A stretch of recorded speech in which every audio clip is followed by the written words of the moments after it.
All right, y'all. Hey, what's up, good people? I'm QC. Welcome to a brand new Talking and Grubbin live stream. How's everybody doing this evening? Hope all y'all doing good. I'm doing good. Tonight, we got a great game 6 here between the Brooklyn Nets, Milwaukee Bucks.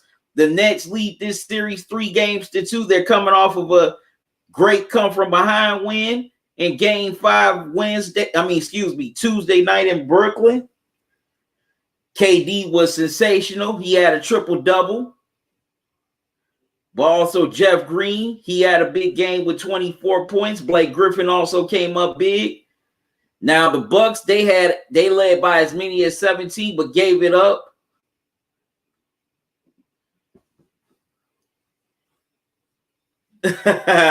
What's up, Plugs? How you doing, man? You said the Bucks are going to win by 20.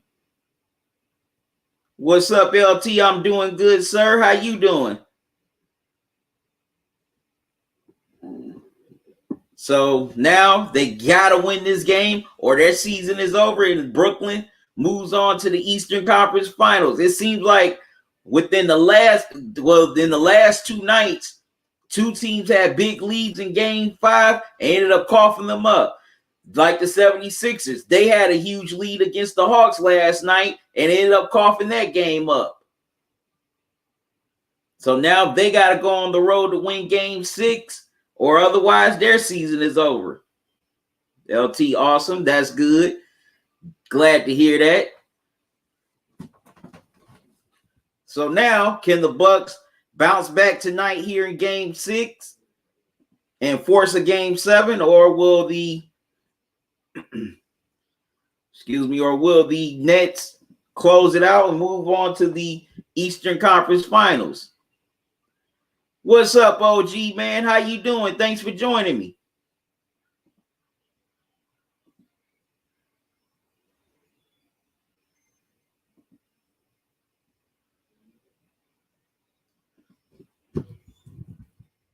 I'm going to go on social media to let everybody know that I'm live right now.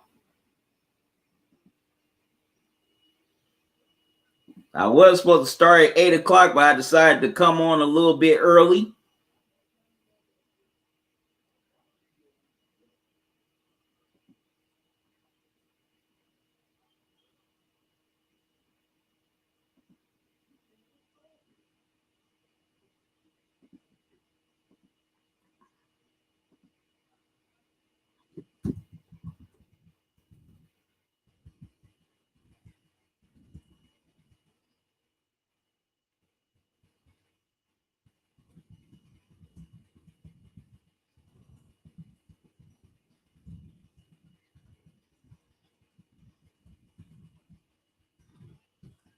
Now the Bucks, they can still win this series, but they're in a tough spot. Their greatest opportunity was game 5.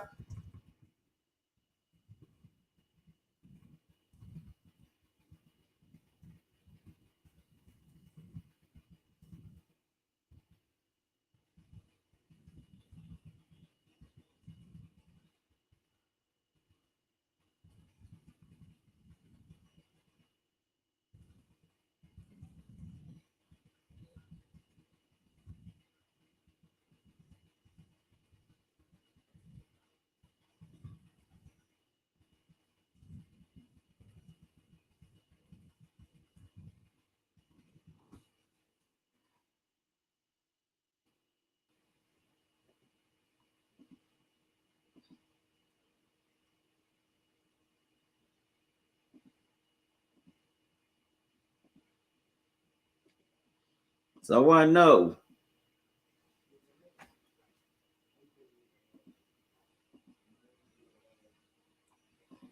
So tonight, well, no, not I want to know, my mistake.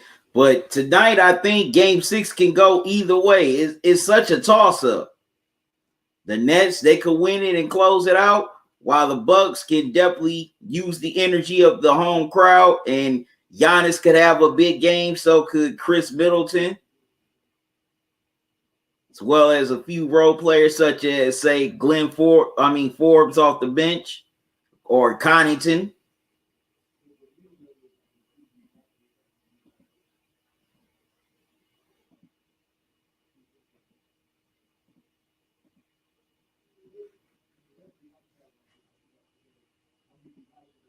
LT said PG played good last night. People need to stop hating PG because he's still the same when he played for the Pacers OKC. Yeah, definitely got to give props to Paul George. He definitely balled out last night in Utah.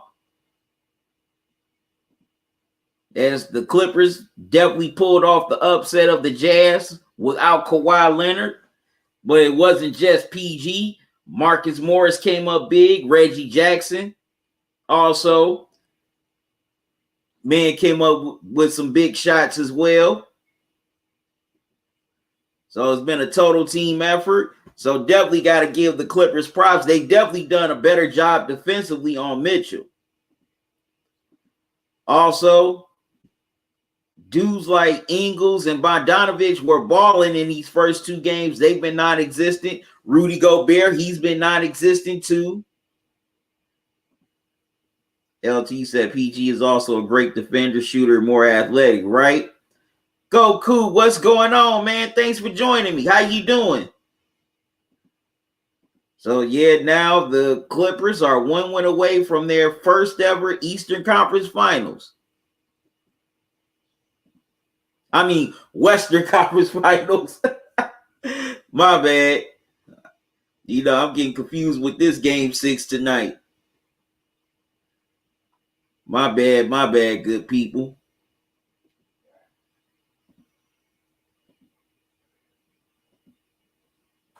But man, that would be crazy.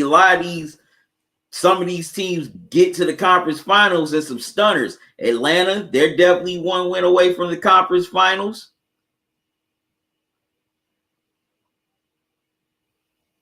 So I got a question.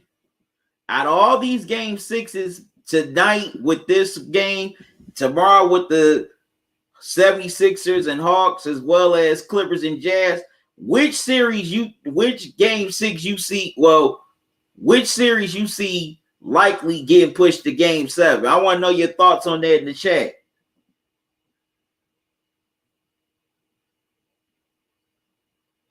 Said 20-point night. LOL, hello, AC. You meant to say QC. Okay. So I want to know. So I definitely want to know. We got 3 game sixes between tonight and tomorrow. Which one of these series is likely to go 7 games? I want to know your thoughts in the chat. Will it be this series tonight with the with the Nets and Bucks, Hawks and 76ers, or Jazz and Clippers? I want to know, out of all these game sixes, which team will win their game 6 tonight to force game 7? Or do you think all 3 teams are going to hold serve and close out their series?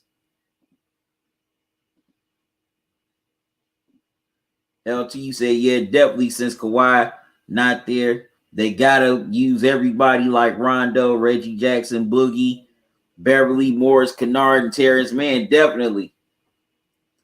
Okay, Plugs, you say all of them are. So you saying all of them are going 7? Or are you saying everybody's holding serve and going to win their series? I mean, close out their series. So he's saying, so Plugs, you saying all of these games, we're going to see 3 game 7s this weekend.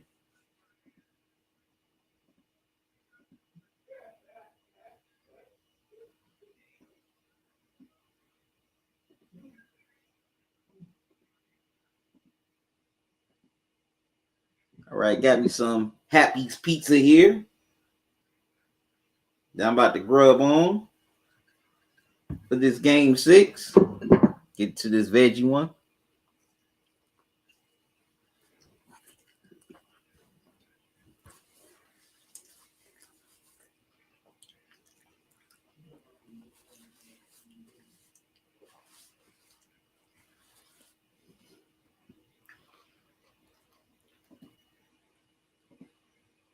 All right, so Plus, you said all 3 series going to go 7. Okay, LT, you think the Nets are going to close it out tonight? You think you also saying KD is going to repeat what he did in Game 5?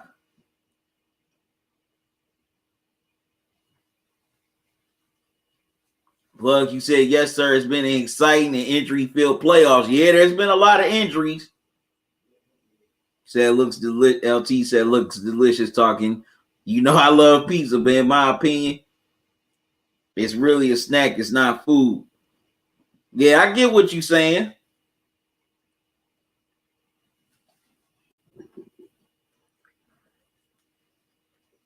Definitely get what you're saying.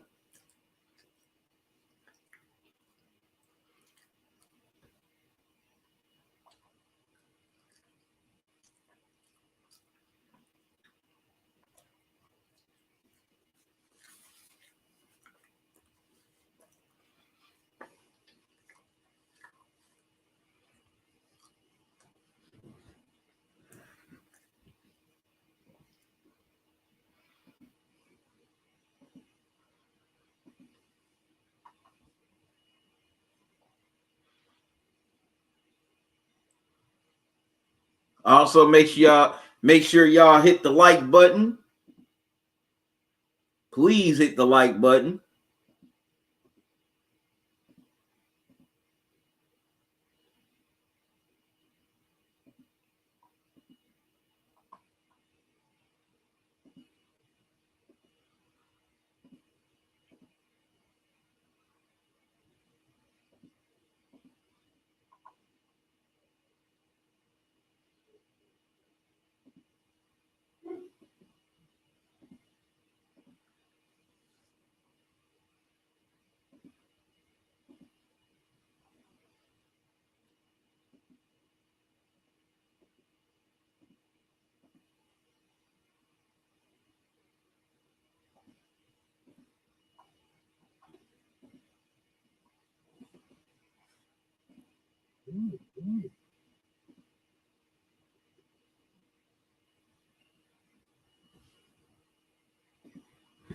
What's up? All right, Big Wood. Thank you for dropping the like. Thank you for checking in.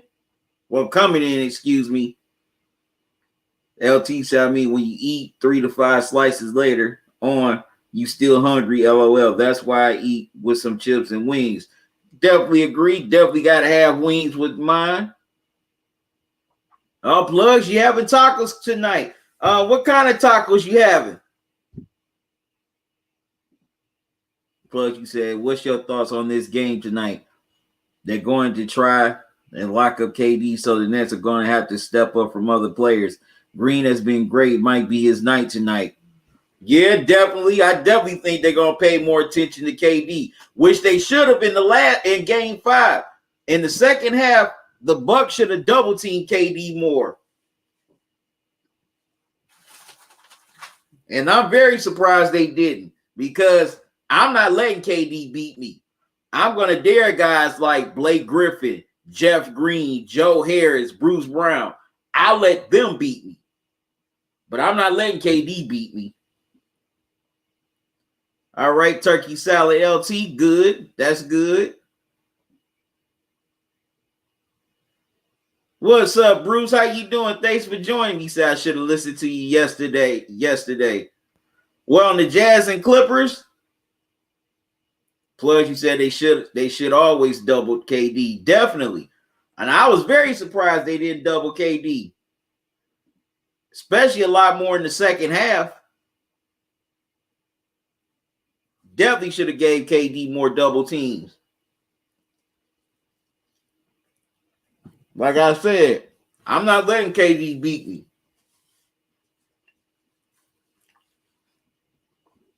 They're the other guys to do it.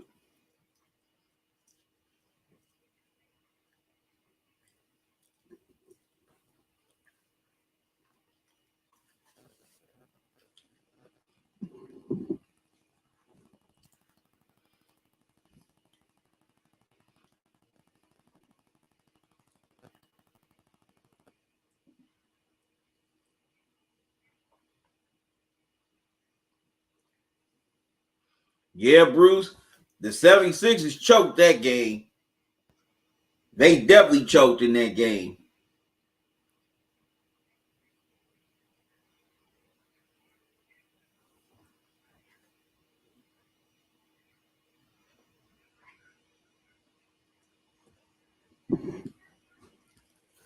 Yeah, I've seen it before. I've seen collapses like that. I have to get myself some juice here. There have definitely been times where teams were up big in the fourth quarter and collapsed.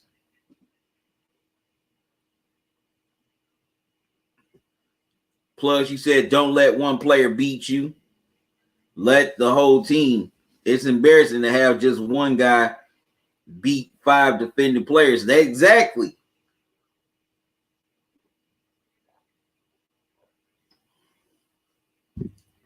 That was my thing going into game 5. Let the other guys beat you. Don't let KD beat you. And lo and behold, he did. KD singly, almost, well, in a lot of ways, single-handedly beat the Bucks in game 5. Bruce, you said QC, I feel Embiid cracks under pressure, under all the pressure, and I hope he does better in game 6. He has to, otherwise the 76ers are going home.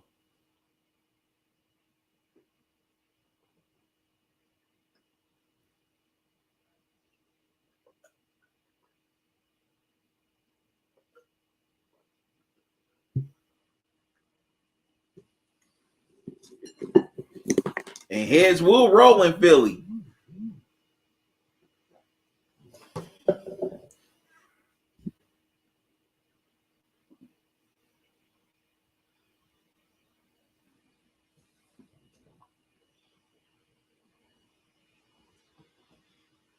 Yep, heads will definitely roll in Philly.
Plus, you said, well, Simmons missed 10 free throws out of 14.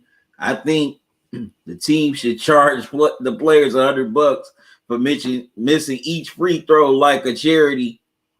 It would cost Simmons $1,000 yesterday. Please, if you total it up for the whole series, plugs, it would cost him more than that. A lot more.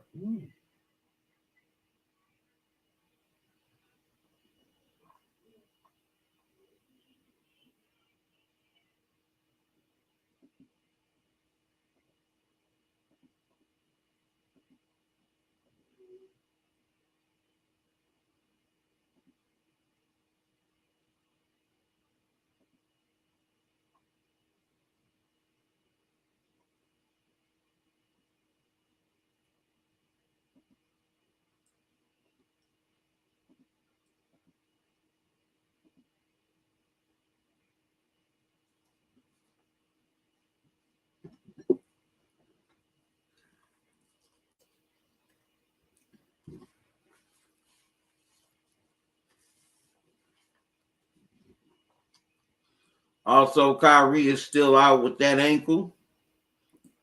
So he's not playing in game 6. Plus, you said, I'm saying, come on, you are getting a free shot. Make it and be professional. Definitely agree.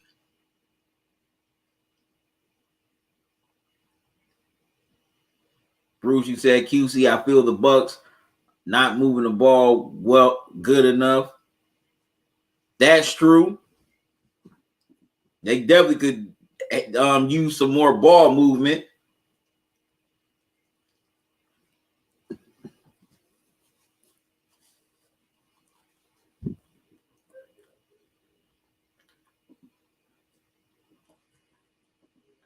Definitely can improve on the ball movement.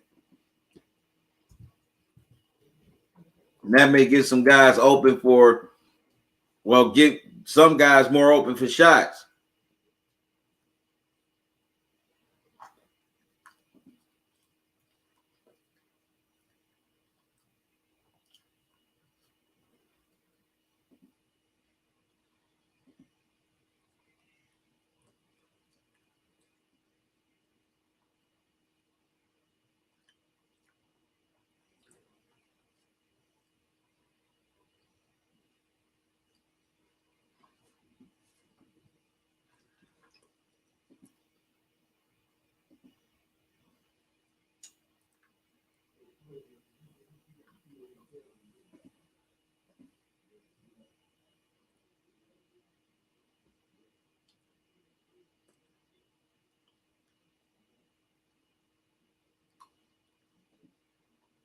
Bruce, you also said QC last night. I said the game was over, and you said that maybe not. And you said ATL is scrappy. Yeah, I did. That is a scrappy team, and boy, they scrapped back hard to win that game. They scrapped like crazy in that second half, especially the fourth quarter.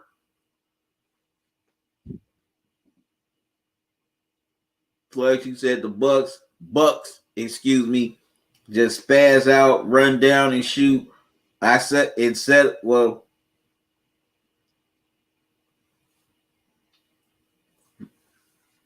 and one set up a play and so on. True. Hey, Miss Shalana, how you doing? Miss Shalana, hello, Bruce, how are you?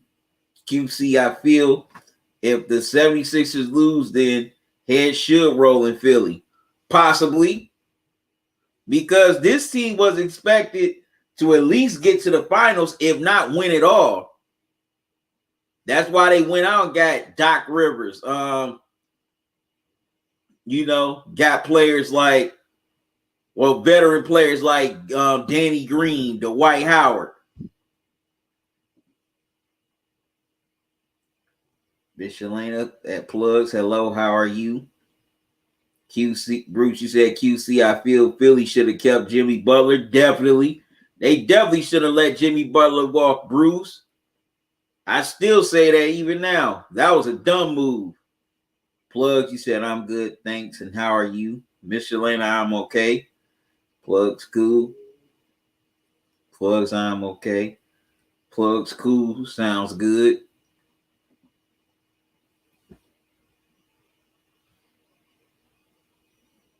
But another thing they should have done in game 5, they should have had Bobby Port. Bobby Port is out there guarding Jeff Green more.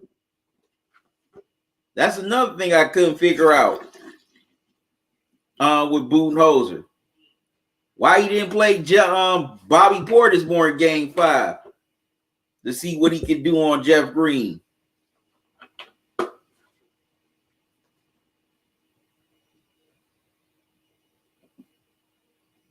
Plugs, cool, sounds good. Miss Shalana, Bruce, how are you? All right.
Okay. Bruce, you said QC, I feel the best team like the Lake Show when they were champions and the Celtics and the Heat moved the ball. Yeah, that was definitely a key to their success. Then definitely don't forget about the Spurs and the Warriors.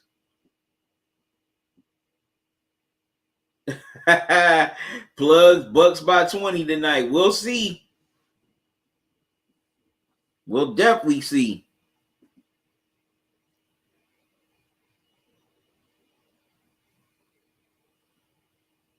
Can Jeff Green have another monster game like he did in Game 5? Will Harden definitely have a better bounce back game here tonight? Because I definitely don't expect them to go 0 for 8 from the 3-point line.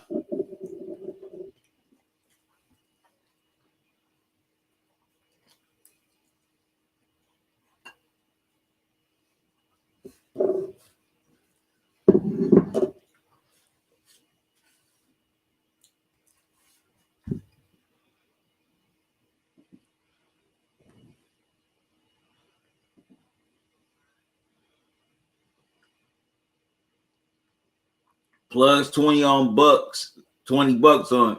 Okay.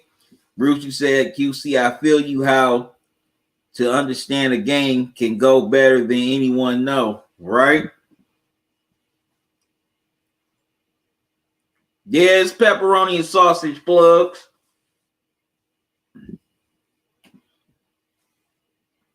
Okay, Bruce said, hi, Miss Elena. How are you? Good, I hope. Miss Elena, Bruce, I am okay. All right. Can't wait to get into this game 6 in the next few minutes.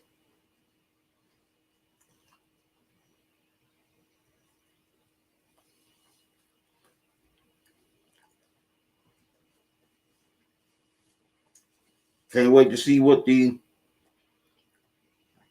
results will be. Will it be a series clincher for the Nets, or will the Bucks extend their season?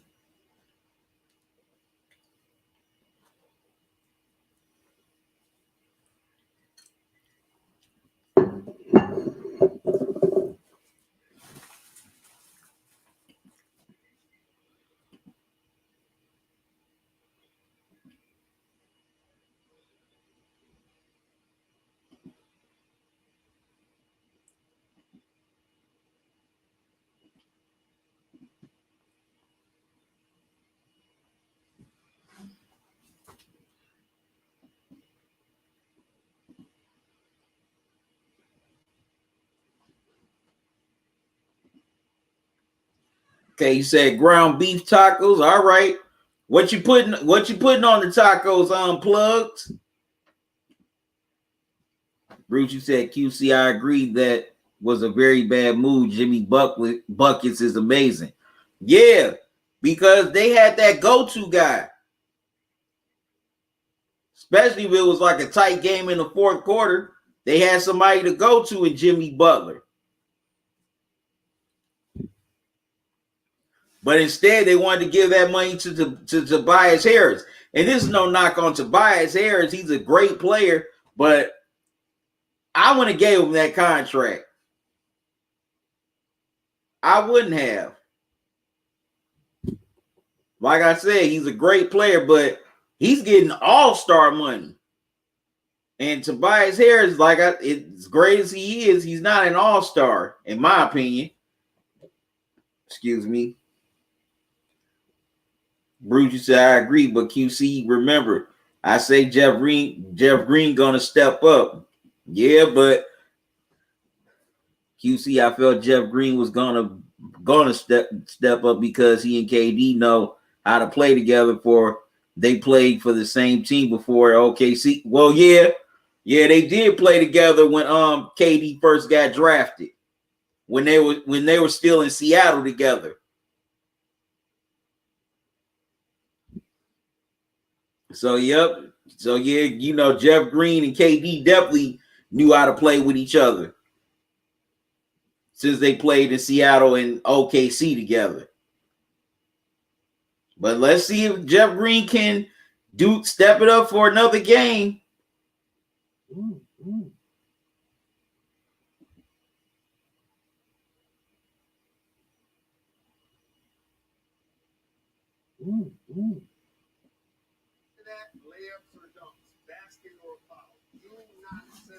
Do y'all think this game tonight is the biggest game in Bucks history? Yes or no?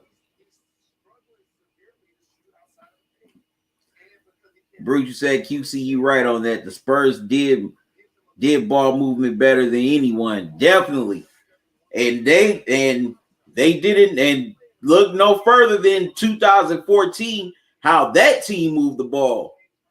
Man, looking at that 2014 Spurs team, that was some of the best ball movement I had ever seen by any team in the history of the NBA. Man, and that's where they really beat Miami down. It wasn't the scoring, it was the ball movement that really destroyed Miami in that series. That's how they beat Miami. They beat Miami with the ball movement. Because they might be focused on one side of the court, and next thing you know, there's a guy wide open on the other side for a three-pointer, a jumper at the top of the key, or somebody could get all the way inside and get the layup to go. Bruce, you said I had the bag of jalapeno potato chips for dinner. Okay, I ain't the biggest fan of jalapeno chips as I'm not a big fan of jalapenos, period. But okay, that's cool, Bruce.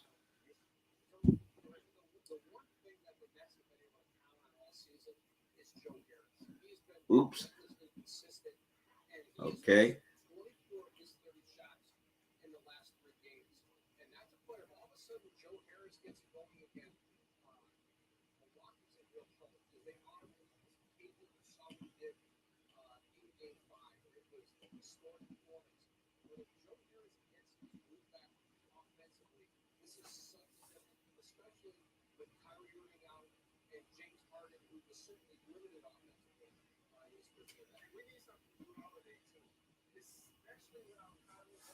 Yeah, Drew Holiday definitely needs to have a big game. Where has he been in this series? We gotta put Drew Holiday. We gotta put Drew Holiday on the milk carton. We gotta put him on a milk carton. We gotta definitely put a Mrs. Report out for Drew Holiday because he's definitely has disappeared in this series. After balling out against the Heat in the first round, he's just been pretty much non-existent. What's up, Rich? How you doing? Thanks for joining me. You ain't missed nothing. The game hasn't started yet, so you just in time, bro.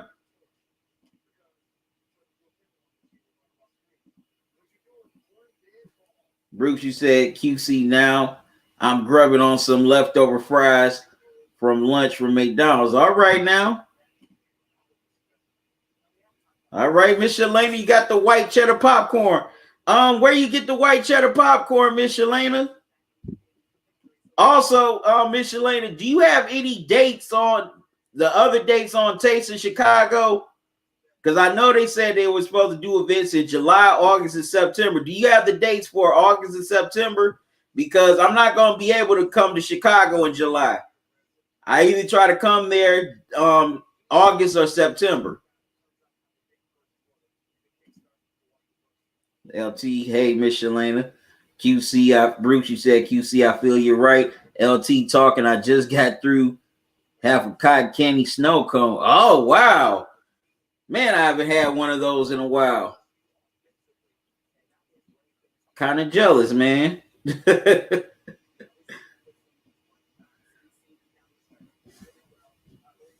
Yep, so Miss Shalana, please tell me, do you have the other dates for Taste of Chicago for July and not July, August and September?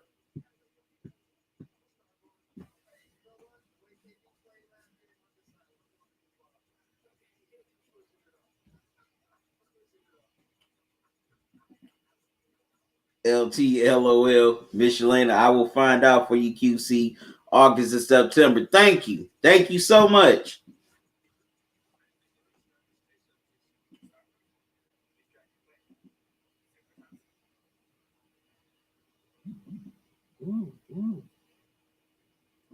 Bruce, you said QC. I feel Jeff Green will do it again. Okay, so you feel Jeff Green will definitely have another big game in this game 6. Bruce, you said QC. Yes.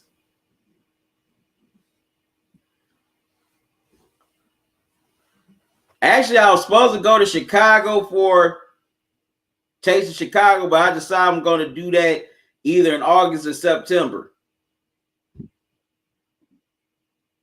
Say hello, LT. How are you? Bruce, you said QC. You remember Manu and Tony Parker? Definitely. Say I'm doing fine, Miss Shalane. How about you? I want to know where Miss Shalane is getting her white cheddar popcorn from. She being secretive right now.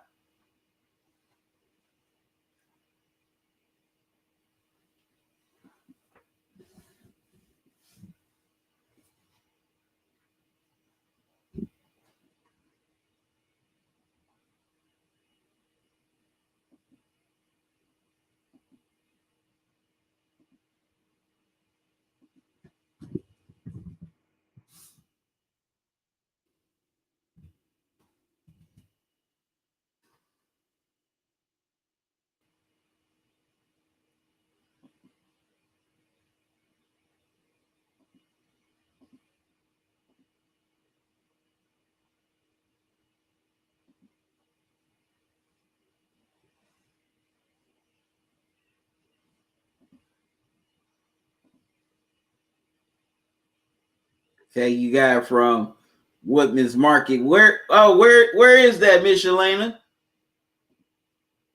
LT said, so Talk, you still gonna do videos in July with the NBA? Yeah, I'm gonna be doing the finals, LT. I will definitely be doing the finals. Matter of fact, me and Kitty supposed to be trying to get plans to do a cross promote. Well, I mean, excuse me, a crossover for the finals. Michelin, LT, I'm okay. Bruce, you said QC. I like the spicy chips for they make a nice cold drink taste better than usual. Okay, I can see your point on that, Bruce. Said Michelin, glad to hear. Bruce, she said QC, I feel Holiday look confused. Well, he ain't got too much more time to be confused because this is it. If he looks confused tonight, that could be the Buck season ending right there. So he definitely better find a way to get unconfused.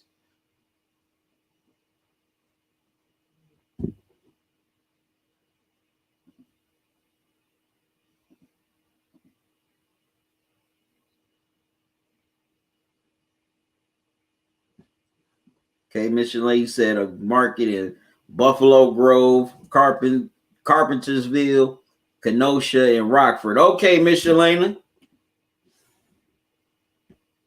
LT asked me, do I eat chicken tenders? Oh, yeah. Definitely eat chicken tenders, especially with some barbecue sauce. Oh, yeah. I love chicken tenders. Or maybe ranch.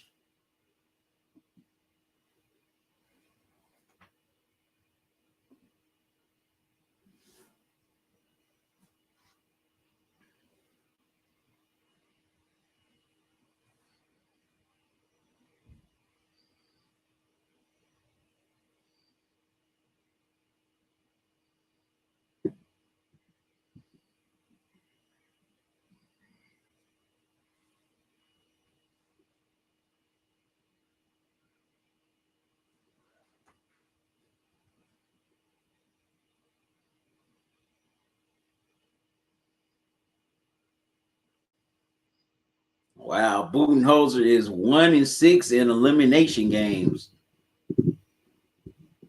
If the Bucks lose here tonight, I definitely think Budenholzer is definitely on the hot seat. He's got to be on the hot seat.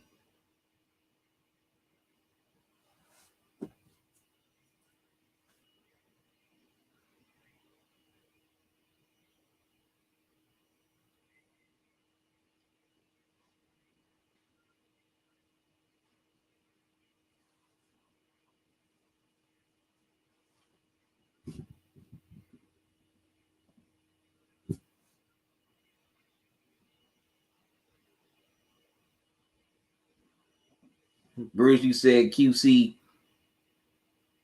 I used to have to go to drive to Chicago. Okay. During your truck driving days, I like the Italian beef. Oh, yeah, I like Italian beef. Definitely like going to Al's in Chicago.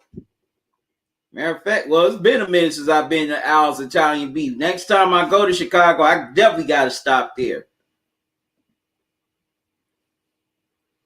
Richie said Tyson tenders. Oh, yeah, those are good. LT, you said definitely talking. Definitely so talking. Did you grow up watching the NBA? Okay.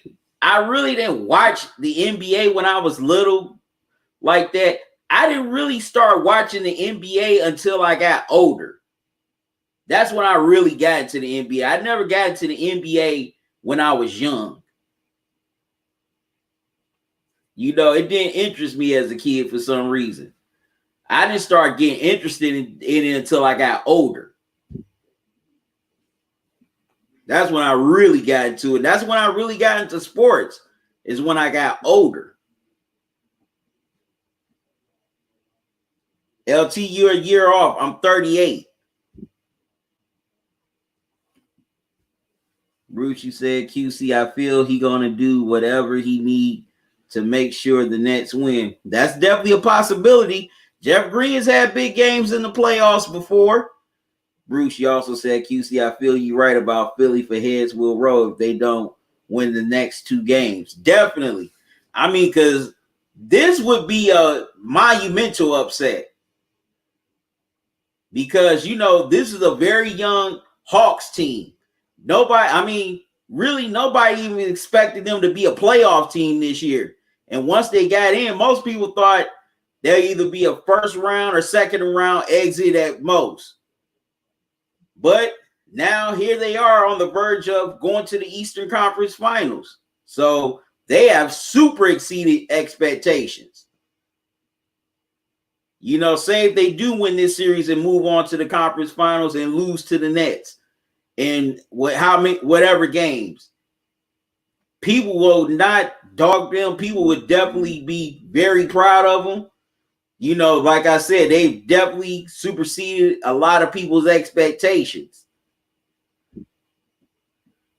But yeah, Philly definitely. They were one of the favorites to come out of the East, if not to win it all. That's why they made all these big moves in the offseason. That's why they got Doc Rivers. That's why they got players like Danny Green and Dwight Howard for the playoffs. LT said, so you start watching the NBA in the mid-90s or the 2000s. Probably about the mid-90s.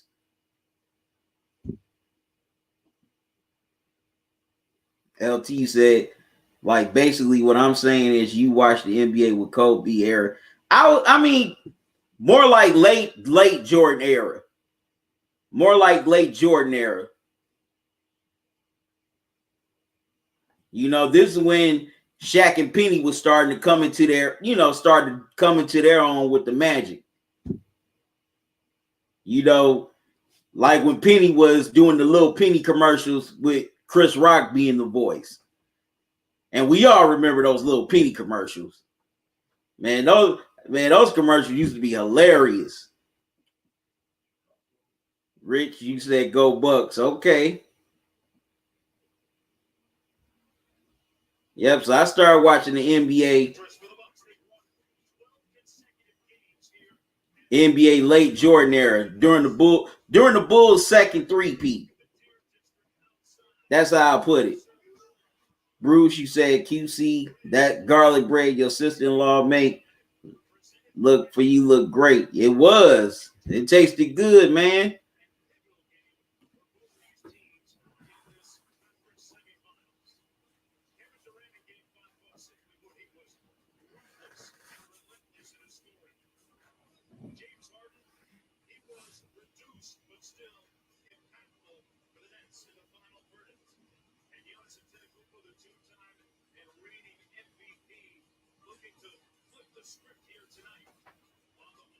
All right.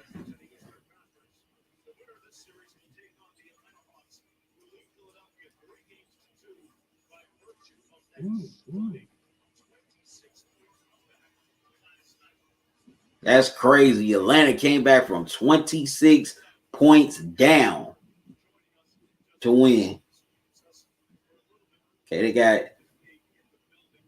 Mark Jones and Doris Burke here.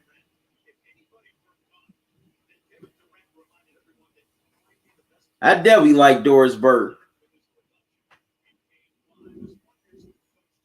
Definitely like her commentary on the game.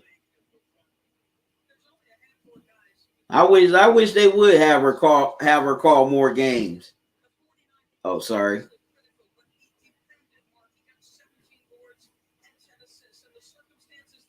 Richie said LP. Bruce, you said QC. They take the sandwich and dunk it in the beef gravy. Yo, yeah, definitely. And you can get it dipped, any way you want to. Oh yeah, definitely like that. In my last few visits to Chicago, I haven't gone to Al's Italian Beef. I definitely gotta make a stop there when I go back to Chicago. Like I said, I plan on going there probably either August or September for probably a weekend. Bruce, you also said QC, they take all that beef and sausage and put it onto the delicious bread and then dunk the whole thing into beef gravy. Oh yeah. Man, that's so good. Man, that was so good. When I first went, because I did go to Al's Italian Beef on my first visit to Chicago. What? Oh man, 10 years ago. That was my first visit to Chicago. LT, you said, okay, awesome. I was born in 02 and I grew up watching Shaq, AI, Kobe, LeBron, D-Wade, Tracy McGrady, Dirk, and many more. I was just watching for entertainment. I didn't know about the stats and career, right? Until I got older. LT said I didn't know anything about the stats and career references until I got older. True. Like a lot of us. As both teams are still going through the drills.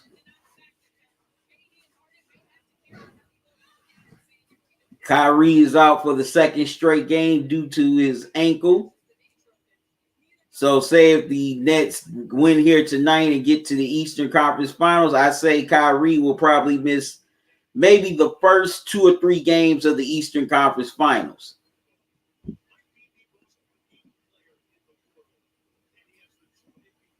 Bruce, you said QC. I feel a lot of people feel Philly should win it all, but if ATL beat them, things are going to be changing fast, and Philly fans not going to stand for it. Definitely ain't gonna stand for it.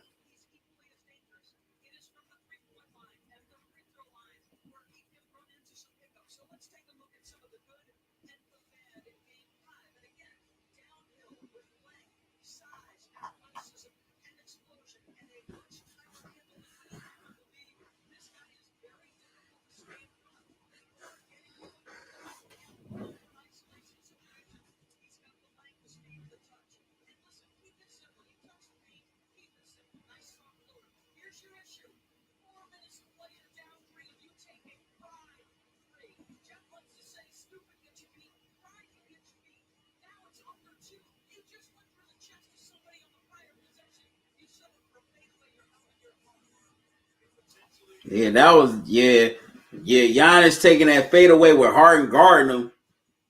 That was a stupid shot. That was a dumb shot.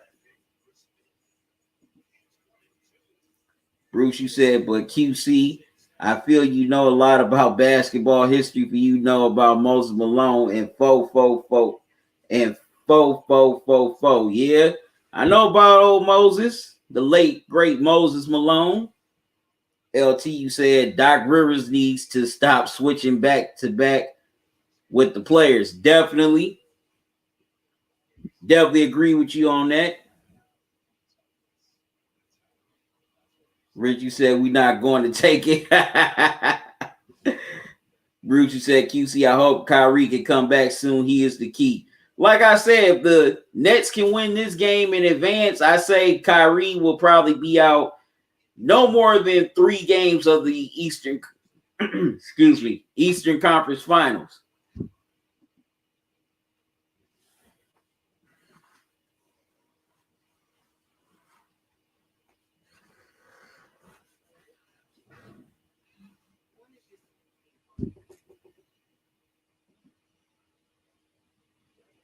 All right, we're getting closer and closer to tip off here.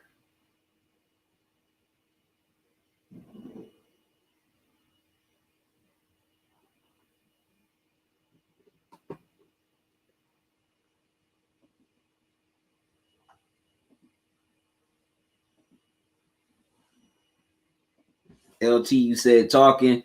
We was having a debate with Weezy, and he said, in his opinion, Dirk is better than Larry Bird. Do you think Dirk?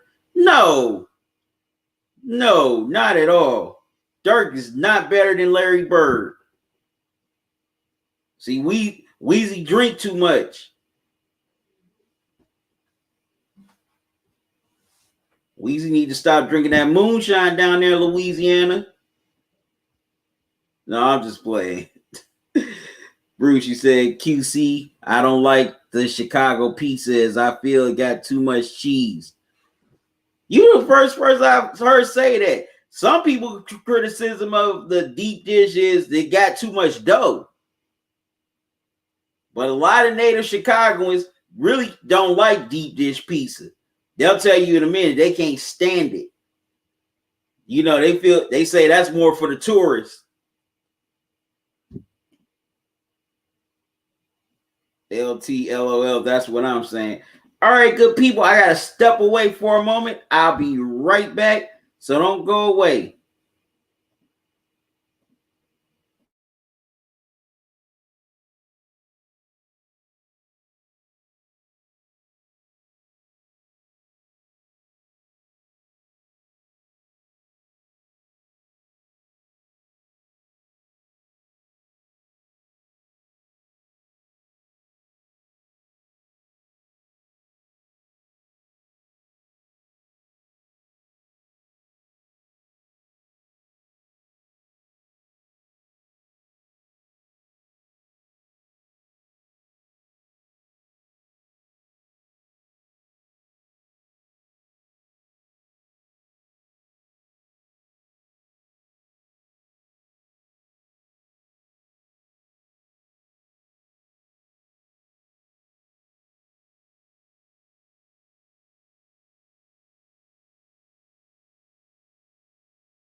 All right, I'm back, good people.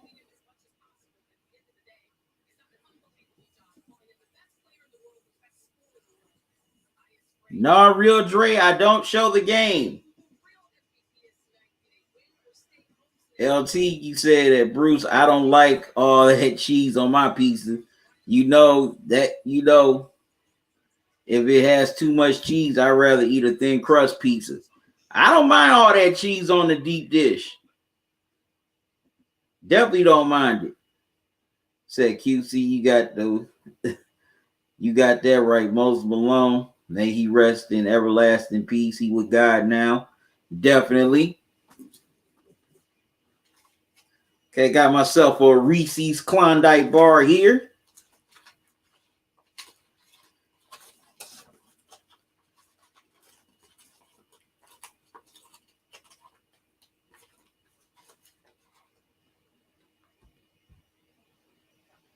Bruce, you said I feel Bird at least 5 times better than Dirk.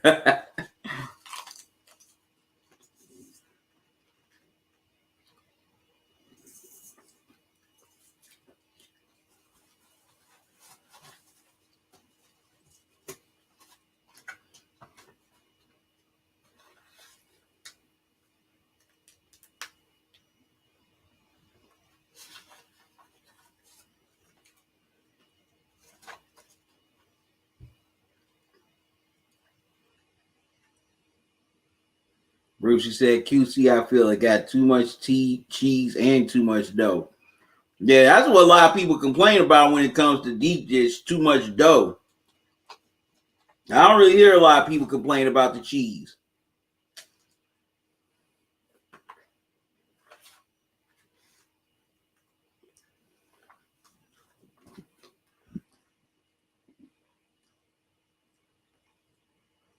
What's up, Rob? How you doing? No, I'm not live streaming the game.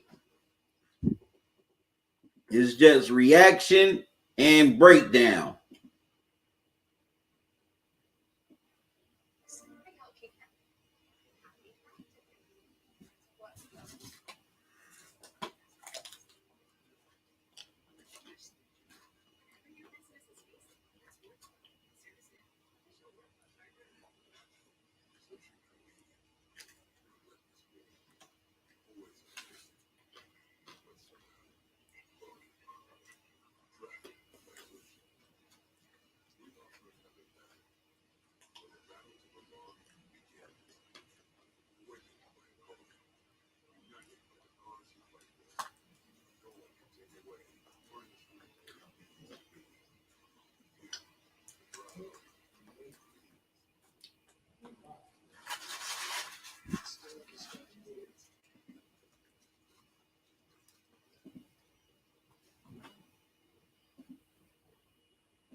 LT said game will not be shown on this channel due to copyrights.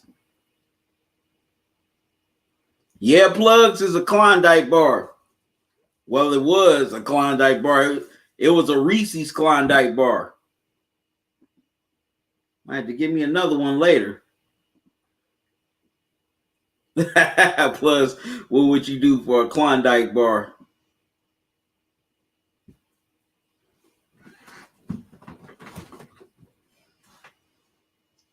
Get a little more comfortable in this chair.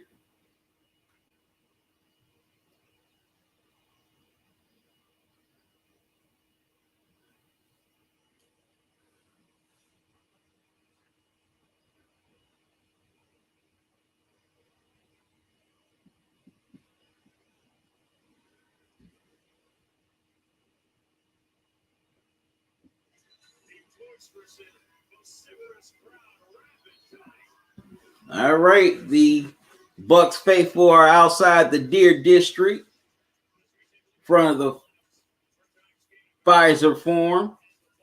Start lineups for the Nets: James Harden, Joe Harris, Jeff Green, Kevin Durant, Blake Griffin. For the Bucks: Drew Holiday, Chris Middleton, PJ Tucker, Giannis Antetokounmpo, and Brook Lopez.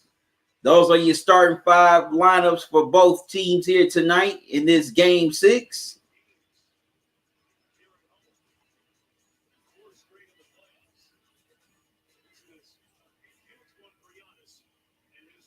I like those black jerseys the Bucks got on. Those are nice. Okay, KD and Lopez are in the jump circle. Ball's tipped and controlled by the Bucks. They start with the ball. Holiday gets it into Middleton. Middleton gets it to Giannis. Giannis gets it to Lopez. Lopez couldn't get the hook shot on the slow-mo drive. Nets with the rebound. Harden with the ball. Gets it into Jeff Green. Green couldn't get the 3 ball to go. Giannis with the rebound. Giannis gets inside, lays it up and in. 2-0 Bucks. Wow, nice little touchdown. Well, they try to get the touchdown pass, but the Bucks come up with the steal. Giannis with the ball. Step back jumper. Can't get it to go. Giannis gets his own miss. Wow, lost it out of bounds. Goes back to the Nets.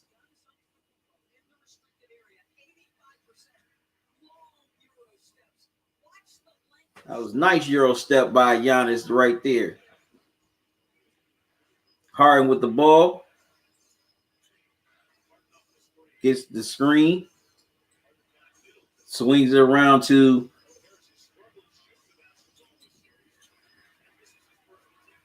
all right. Joe Harris can't get the 3 ball to go. Giannis with the rebound. Gets it to Holiday. Giannis back to Giannis. Back to Holiday. Holiday swings it out to Lopez. Lopez couldn't get the 3 ball to go. Rebound KD. Gets the ball across the timeline. Gives it to Harris. Harris gives it out to Green. Green gonna try a 3. Can't get it to go. Rebound Bucks. Giannis tried to makes his move. Gets it to Tucker and gets it to Lopez. Lopez lays it up and in. 4-0 Bucks. Here in the early going. As KD brings the ball across the timeline. Gets the screen by Blake Griffin. KD gets the elbow jumper to go. 4-2, Milwaukee. Holiday brings the ball across the timeline. Gets it into Giannis. Swings it around to Tucker. The Holiday. Lopez couldn't get the 3 to go. KD with the rebound. Gets it to Harden. Harden got it to Jeff Green. Almost lost it, but got it back. Gets it to Harden. Harden tried to do the no-look pass, but it's kicked out of bounds. It'll stay with the Nets.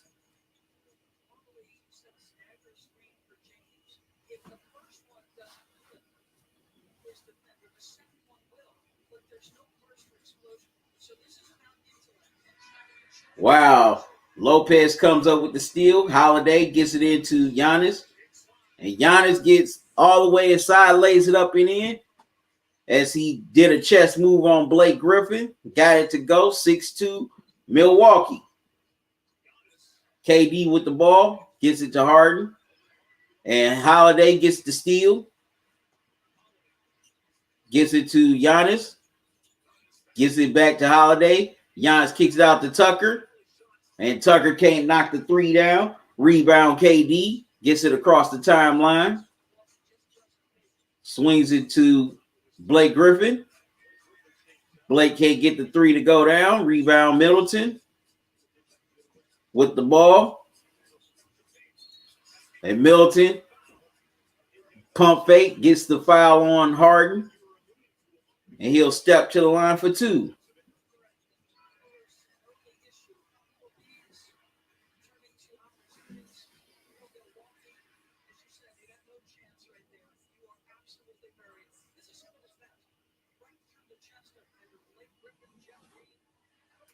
Middleton knocks down the first.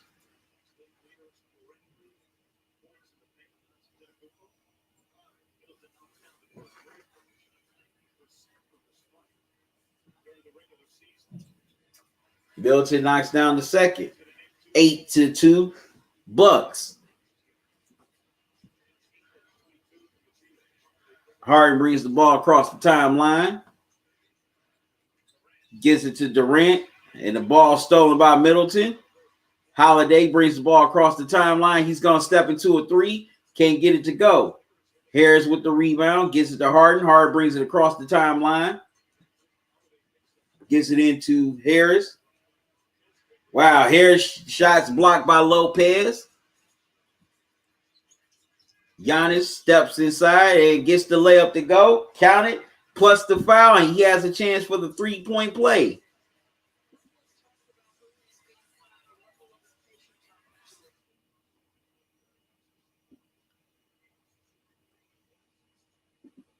Let me get back to y'all comments.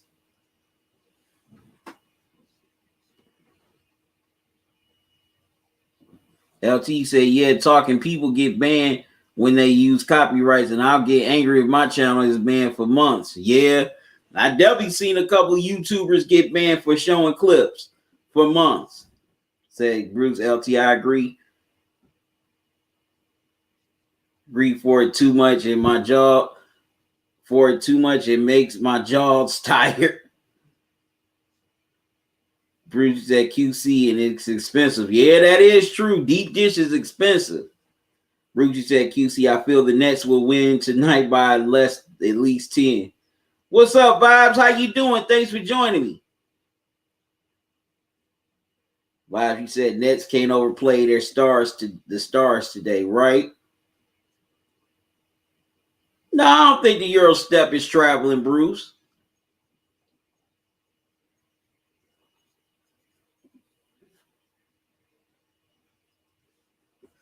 All right, Bucks score again, 13-5. Milwaukee, Harden with the ball. Gives it to Blake into Harris, back to Blake, back to Harden. Harden into KD. Step back three, can't get it to go. Giannis with the rebound.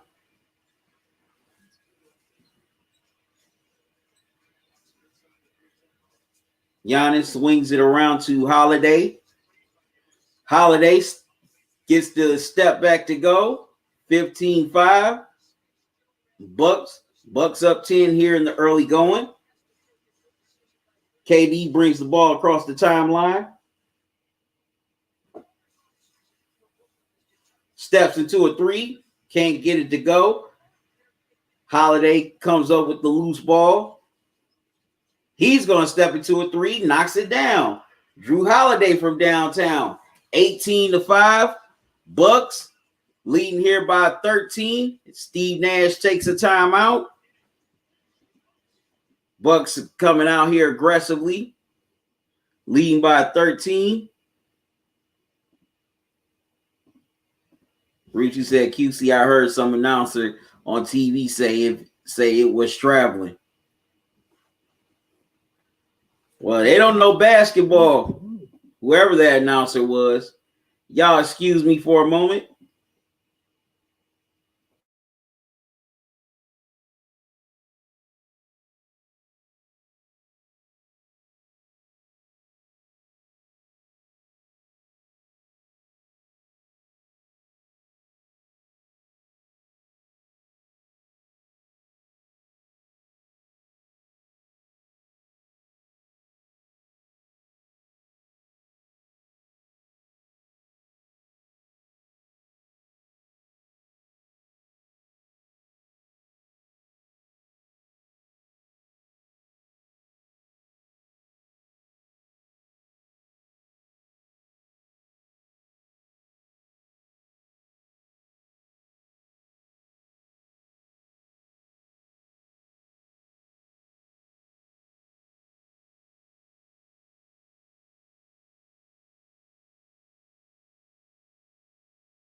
I'm back, good people.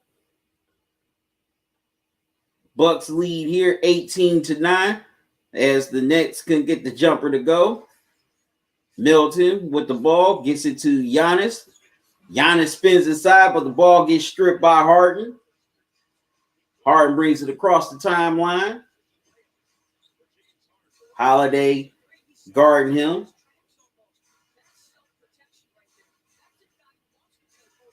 As Blake gets the screen, Harden gets it to Blake. He's going to put up the three, knocks it down. Blake Griffin from downtown. 18-12. Nets cut it to 6. And Mike Budenholzer calls timeout.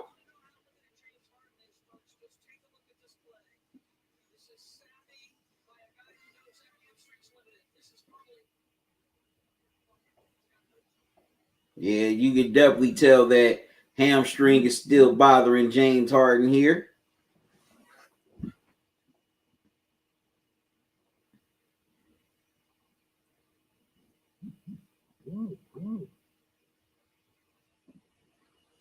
Plugs, nice to have you back, man.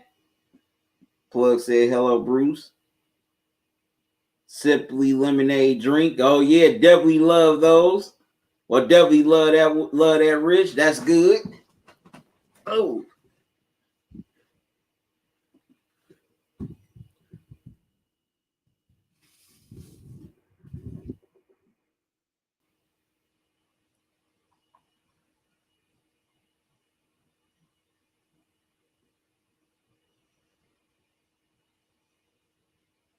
Had to get a little, excuse me. Had to get a little bit more comfortable here.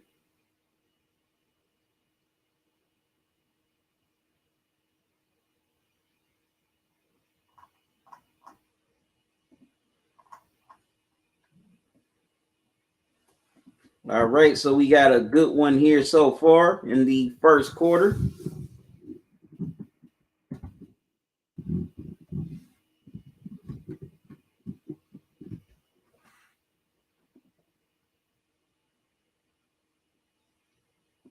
With the Bucks leading by 6.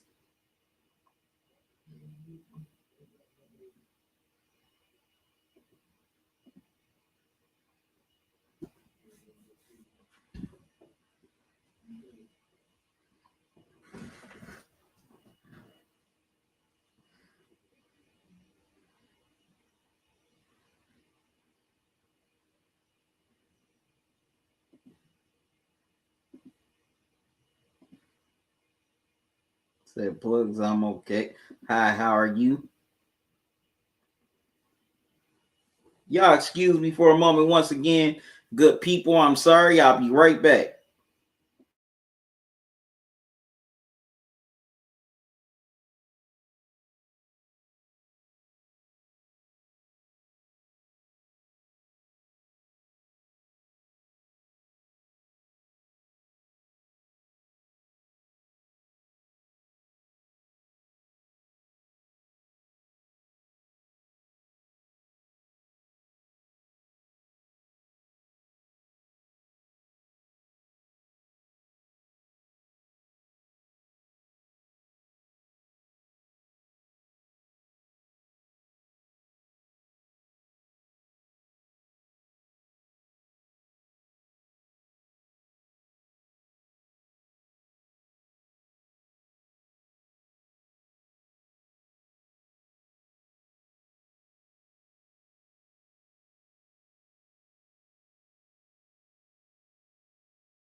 All right, I'm back, good people.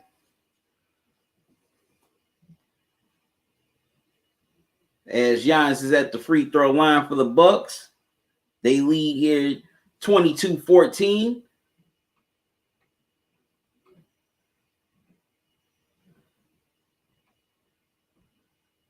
And Giannis being at the free throw line so far in these playoffs has been an adventure.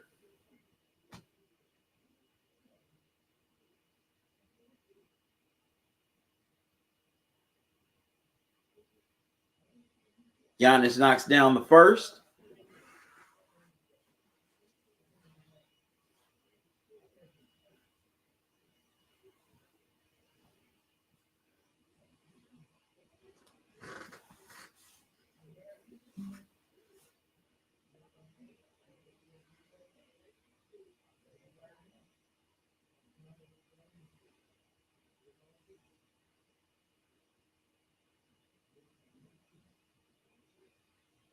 Wow, Giannis misses the second, but it's a back tap, and Connaughton can't get the three ball to go. Green gets the rebound, gets it to KD as he brings it across the timeline. Swings it around to Shamet, gets it to Harden. Harden gets it inside to Harris. Harris can't get the jumper to go. Bucks with the rebound. Giannis brings the ball across the timeline.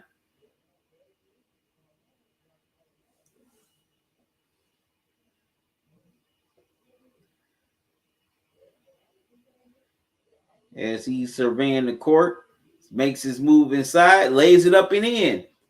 25-14 Bucks. KD brings the ball across the timeline.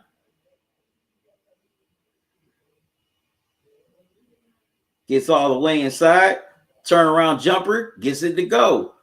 25-16 Bucks. Middleton with the ball. Posts up. Shamet gets it to Giannis. Giannis can't get the hook shot to go, but he is fouled. He'll step to the line for two. Foul is on Durant. KD can't believe the call, but Giannis will be shooting too.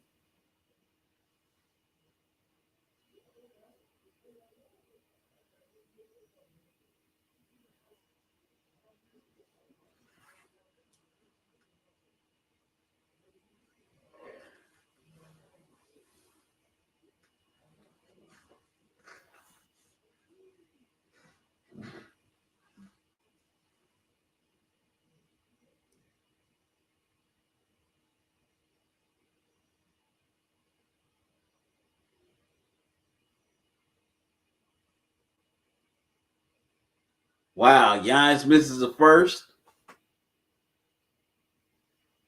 As Nets fans are rooting for him to miss it. As some of them are in attendance in Milwaukee.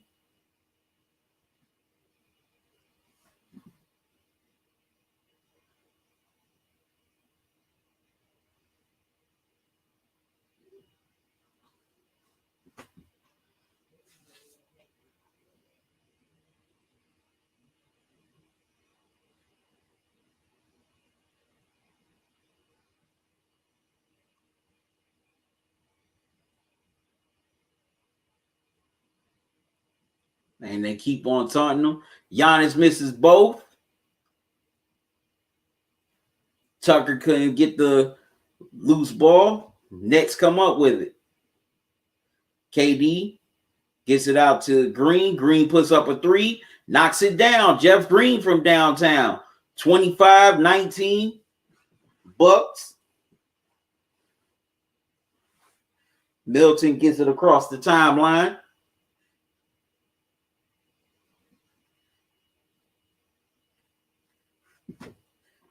Gets it to Giannis. Giannis gets, well, no, wait a minute. Blocking foul is called on, looks like KD.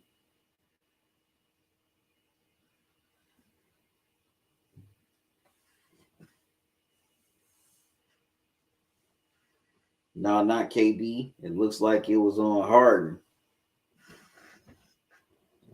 No, wait a minute. It was on Jeff Green.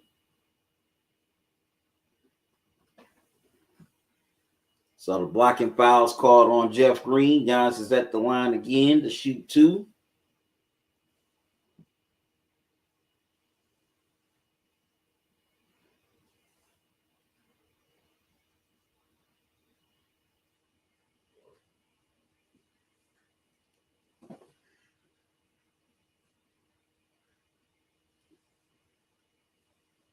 Eyes was itching. Giannis gets the first one to roll in.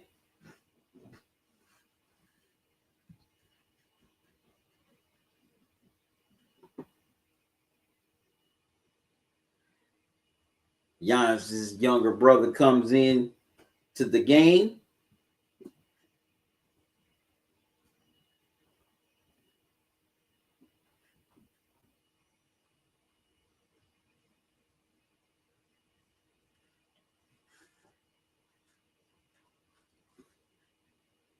Giannis misses the second, 26-19. Bucks. Wow, three ball goes in by Joe Harris, and the first quarter comes to an end, unless they say Harris didn't get it off in time.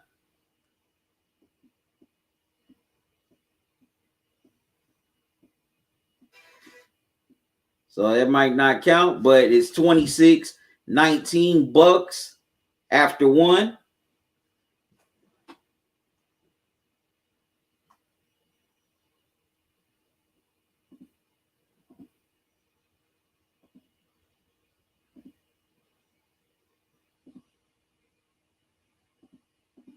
Bruce, you said QC, I feel it is amazing that KD can still move so good even after his bad injury. Yeah, definitely. Sweating under these lights, y'all.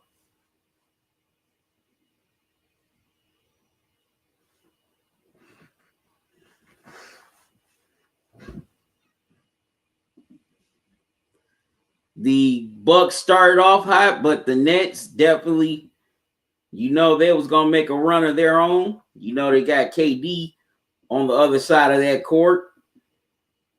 So as long as they have him, they're never out of the game.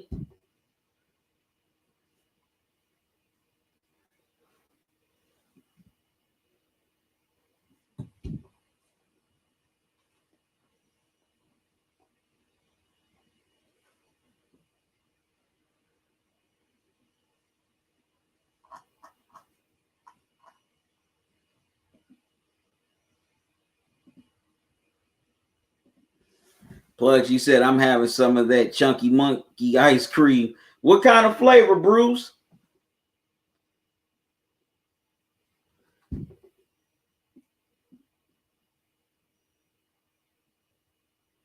All right, having the chunky monkey ice cream. All right now.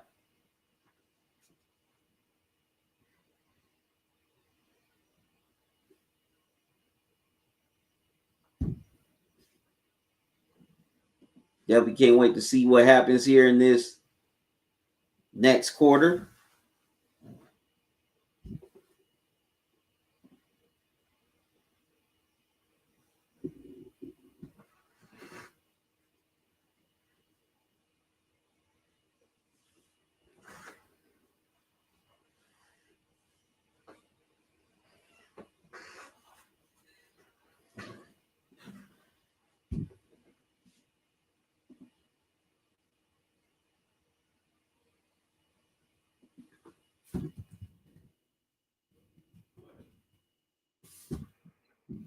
Y'all excuse me for a moment, good people. I'll be right back.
All right, I'm back, good people. As Middleton put the pass inside to Lopez, he got the layup to go. Now it's 42-31. Bucks. Timeout is called.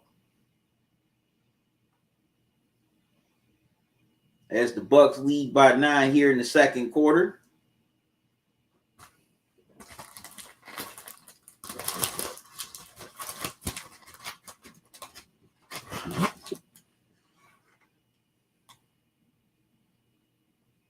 Also got me an Oreo cookie here. The red, white, and blue frosting with the Pop Rocks.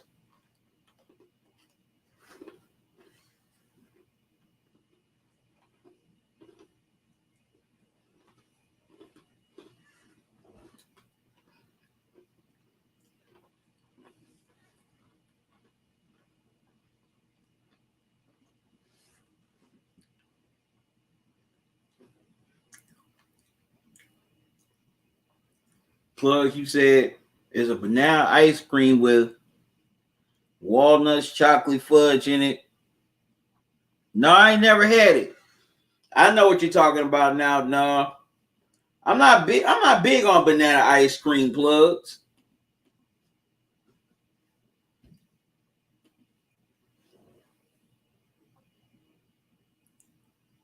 Thank you again, Vibes. Thank you.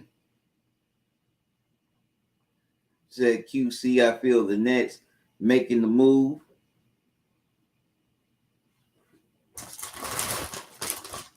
It's a hold on, let me show you. It's an Oreo cookie with red, white, and blue frosting. Since 4th of July is about to come up. Also, it has Pop Rocks.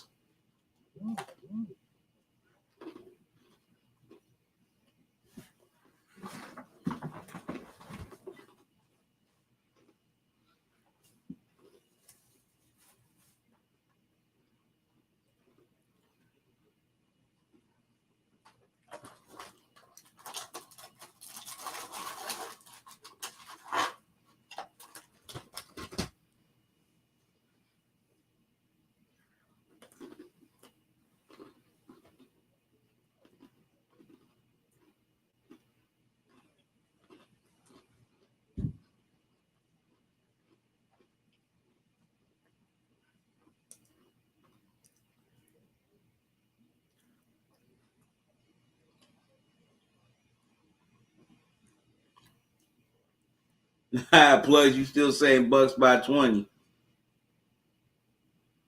Oh, of course, Plugs.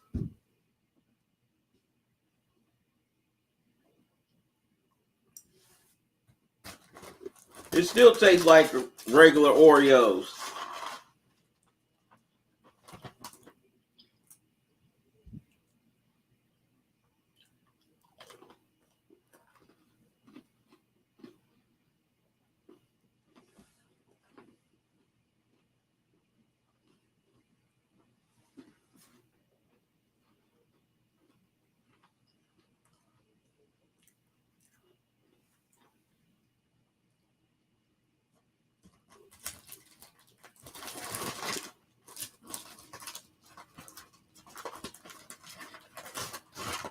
So far,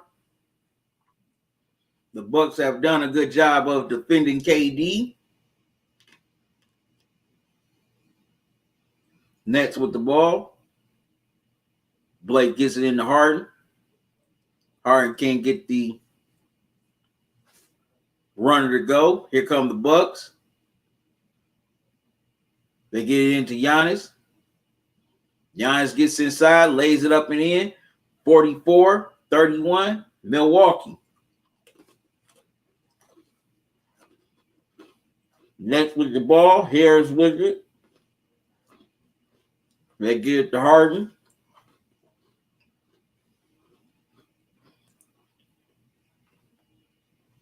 Harden gets it inside to Griffin. Griffin gets the layup to go. 44-33.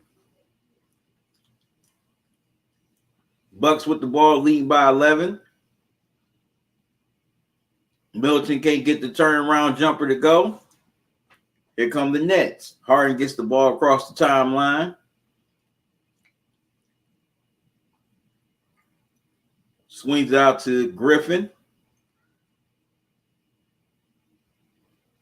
Gets it back to Harden. Harden gets the floater inside, and it's good. 44-35. Nets. Holiday with the ball.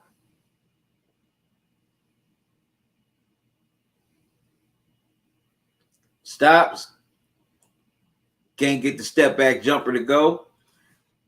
Here come the Nets. Harden with the ball. Puts up a three. Knocks it down. James Harden from downtown. He has 13 points. It's a 6-point game. 44-38. Bucks. Holiday with the ball. Whistle. And fouls called on the Nets. Looks like it's on Harris.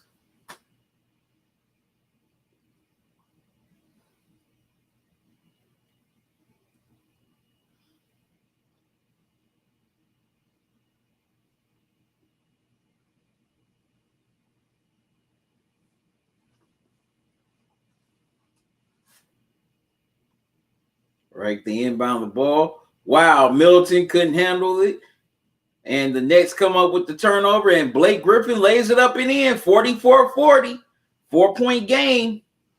As the Nets are on a 9-0 run here. Holiday with the ball. Gets it to Middleton. He gets it into Giannis. Giannis gets the hook shot to go. 46-40. Bucks with 4:20 left to go here in the second quarter. Harden brings the ball across the timeline. Try to make his move inside. Swings it to Griffin. But Harden gets inside. Try to get the layup to go, but gets the foul call. Foul is on Giannis.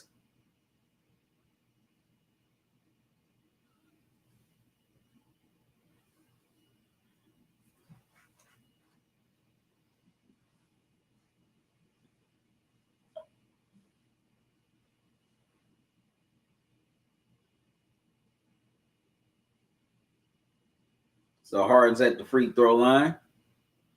Harden knocks down the first.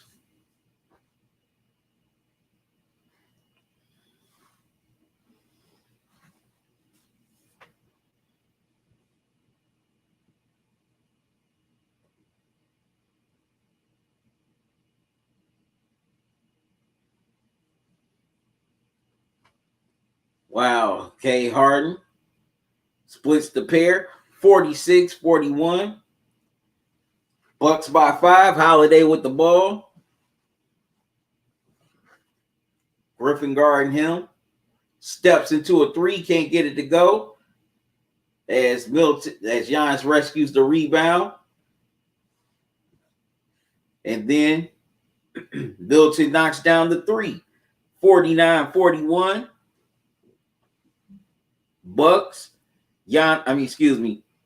KD gets inside.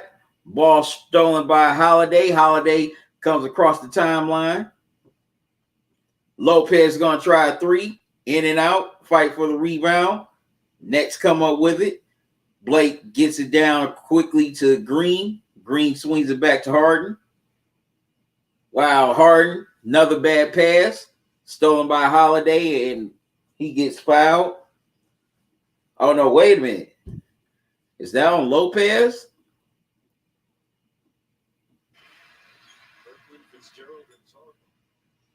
Yep, it is on Lopez.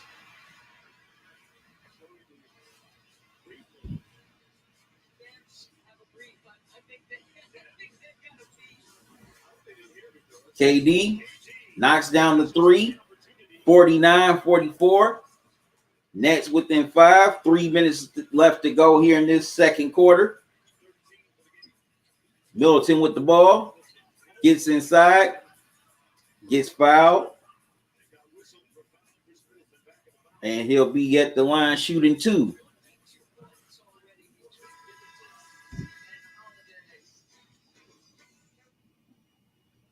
We got a good back and forth game going on here.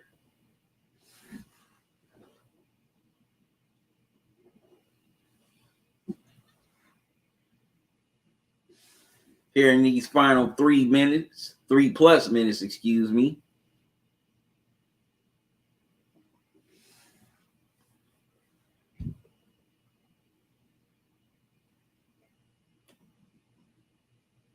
All right, y'all excuse me for a moment again.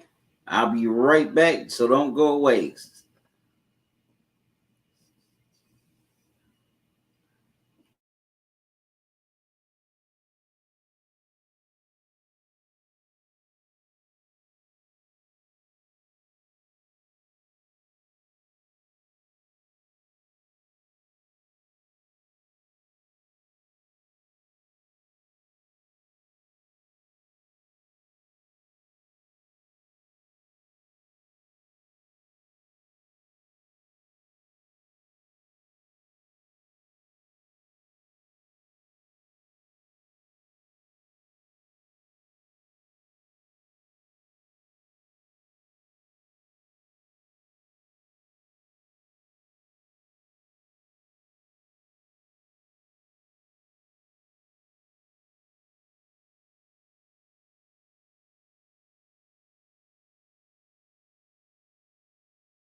My apologies, good people. I'm back. As Holiday can't get the 3 to go, Brooklyn gets the rebound. They trail by 5. KD gets it to Green, swings it around to Harris. Harris can't get the 3 ball to go. Holiday with the rebound, brings the ball up the court. Giannis swings it out to Milton, knocks down the 3. 56-48, Bucks.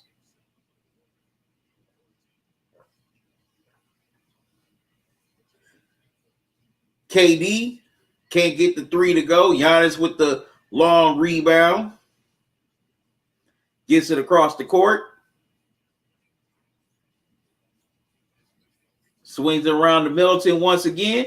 Knocks down another 3. Milton from downtown, 59-48. Bucks up 9 with 47 left to go. Milton with 19 so far. KD with the ball. KD drives inside, gets fouled. He'll step to the line for 2.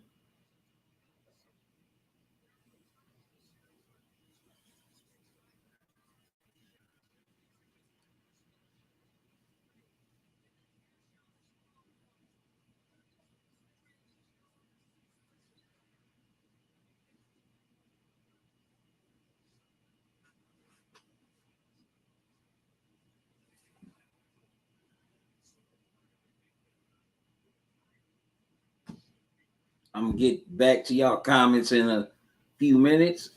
Excuse me. KD's back at the line.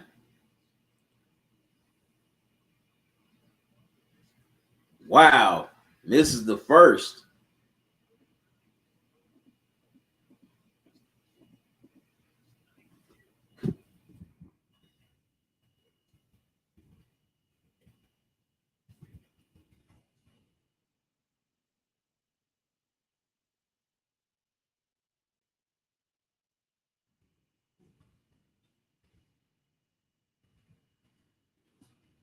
Wow, KD misses the second free throw. Stays 59-51. 59-48, excuse me. The Bucks missed the score on the other end. Here come the Nets. As they can hold it for the final shot of the first half. KD with the ball, step back 3, couldn't get it to go. And that'll do it for the first half. It's been all Bucks. They lead here 59-48 at the first half.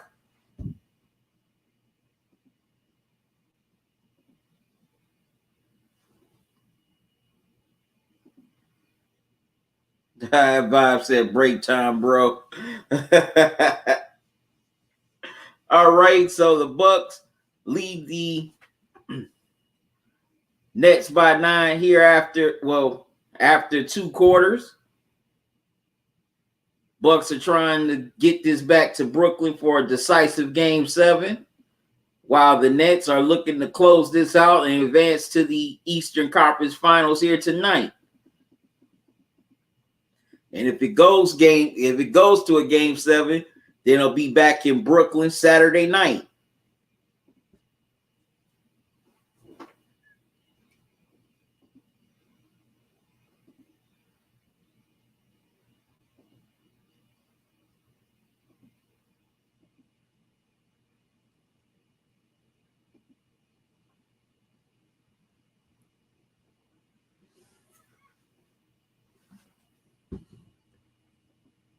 Let me get the stats of the first half up here.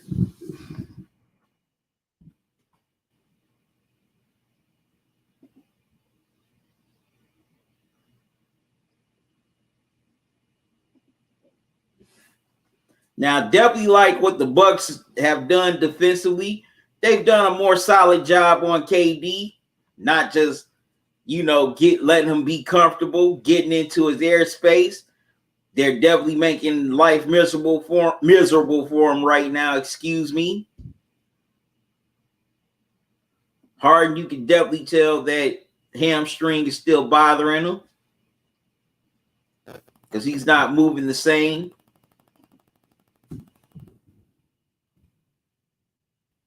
You can tell he's a little bit ginger. Well, that leg is a little gingerly.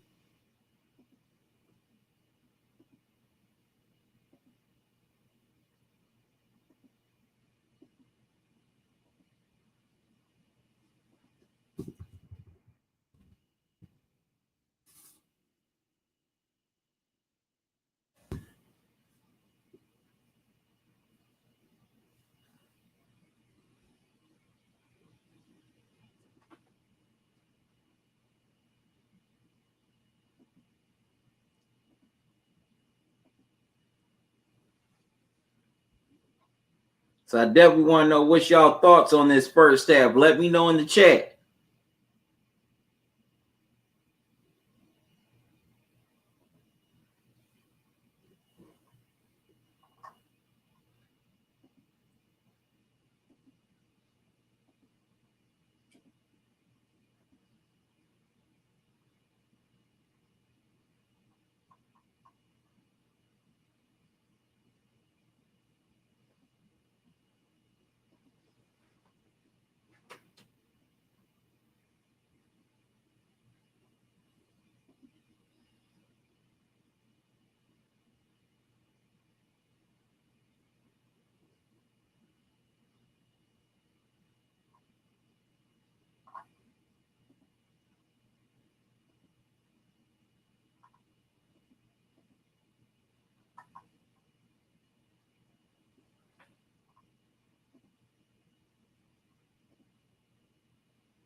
Sorry, y'all, I had to reload the stats because I had a little freak because the NBA website froze for a minute.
All right, so let me get you the first half stats.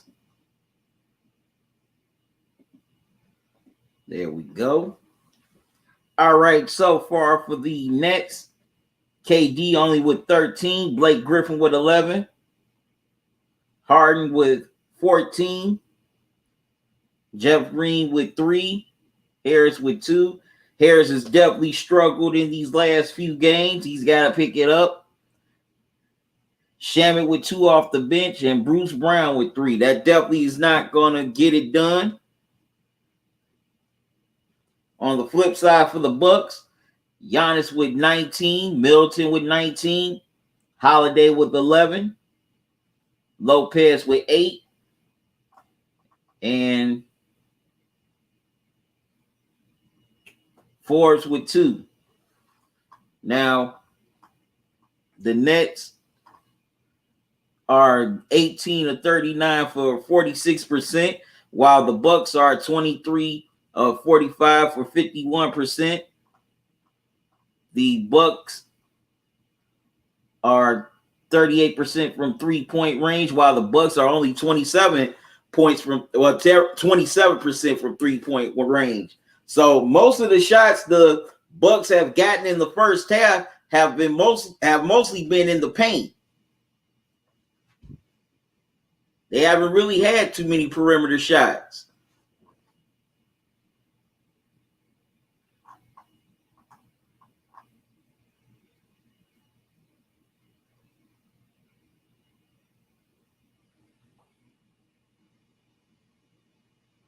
As Milwaukee has the rebounding edge right now, 28 to the Nets 23.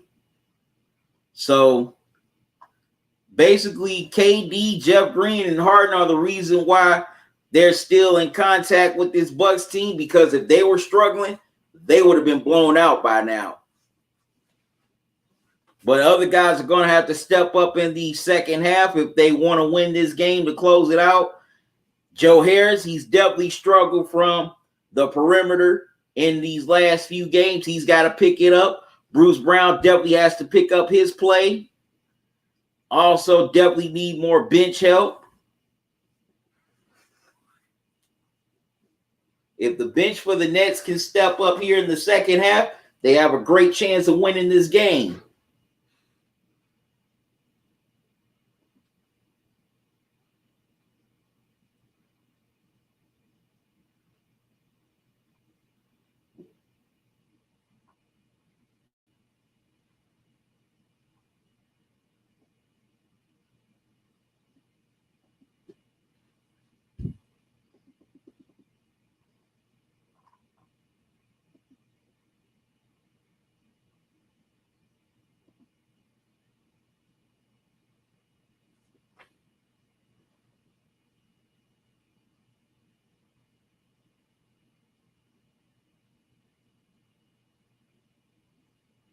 So I want to know what y'all thoughts on this game so far. Leave them here in the chat. Put them in the chat.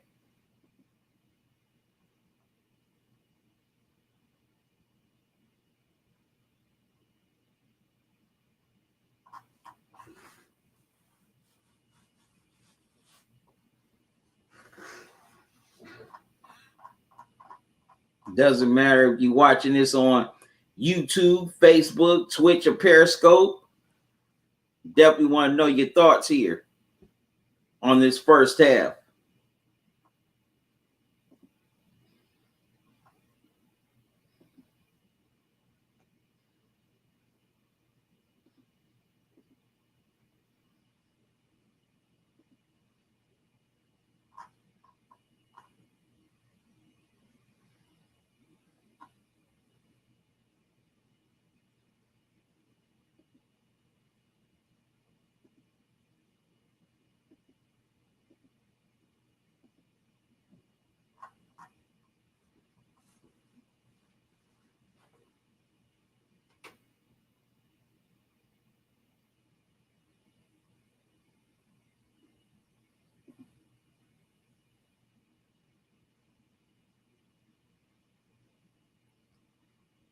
Now, also on the flip side for the Bucks, they definitely got to keep on doing what they're doing.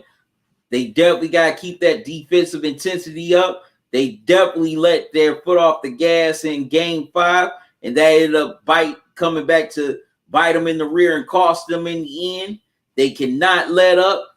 You know, KD can go off at any time. That man could just light it up and score, say, 15, 17, even 20 straight points in a quarter. So you definitely don't want KD to have any confidence here in this second half.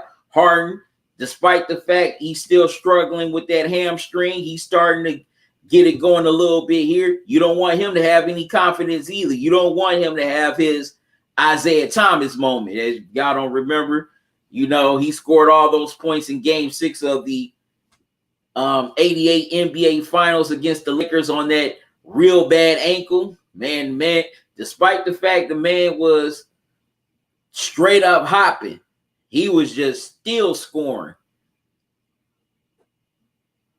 That was just an amazing performance right there. Very amazing performance by Isaiah.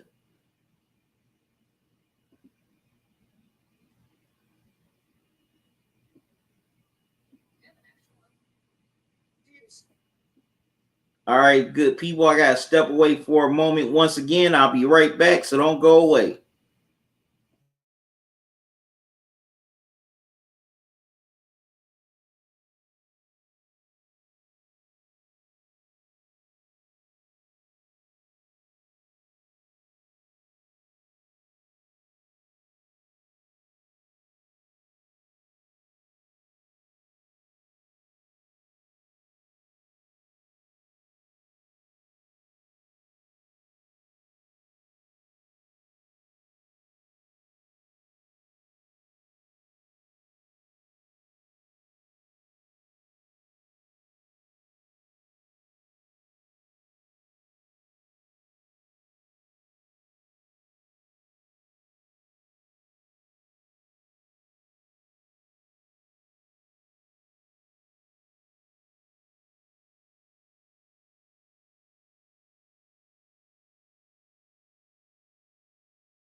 All right, I'm back, good people. Here we go.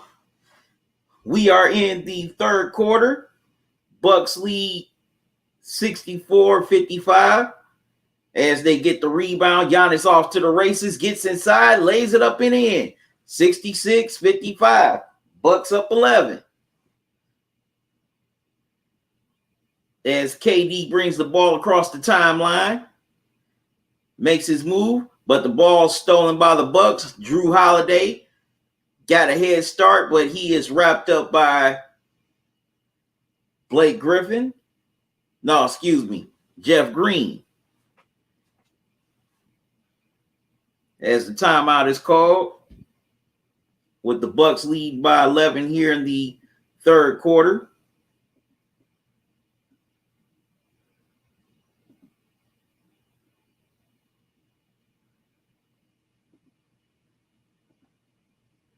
My apologies, good people.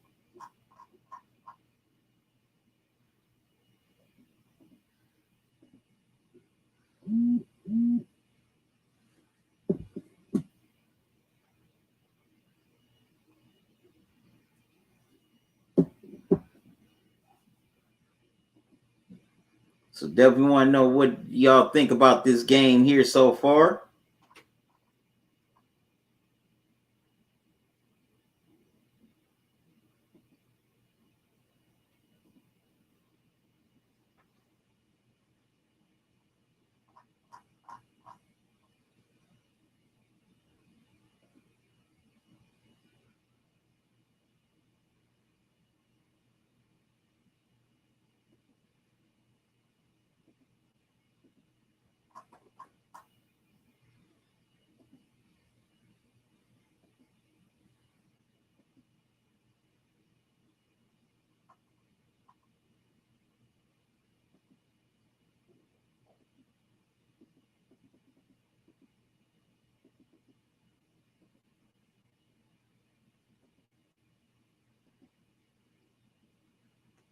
As we definitely got a good one here.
All right, as the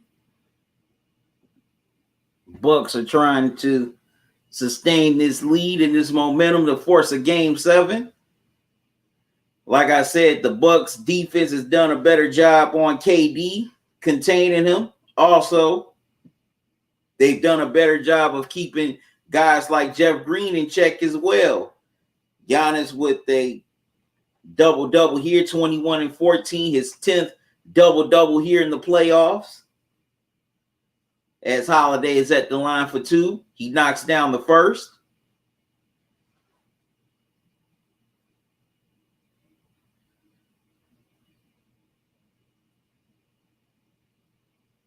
And Holiday knocks down the second. 68-55 Bucks as KD has the ball, gets it across the timeline, steps into the jumper, gets it to go.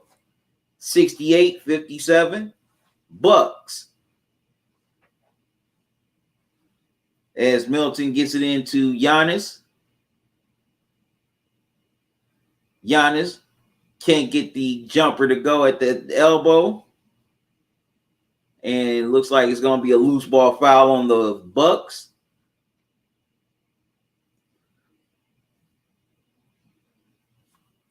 Or is it on the Nets? Yeah, it's on the Bucks. Nets with the ball. Blake gets it to Harden. Back to Blake. Blake swings it around to Harris. Into Griffin. Gets to Blake. Back to Harden. Harden. Tried to throw it to Harris. It goes out of bounds. Back to the Bucks.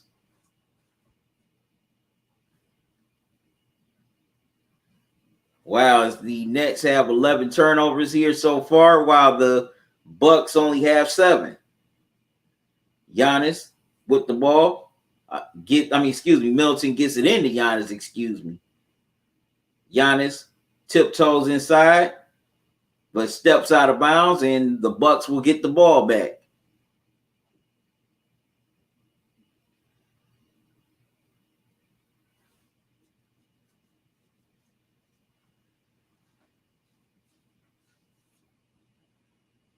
Harden brings the ball across the timeline.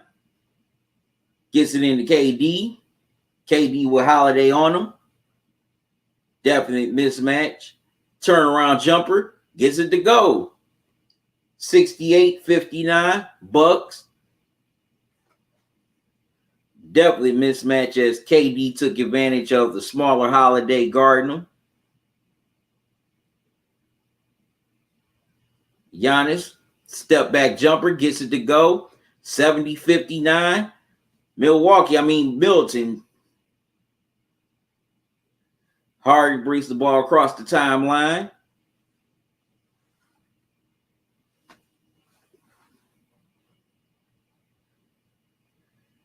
Gets it into KD.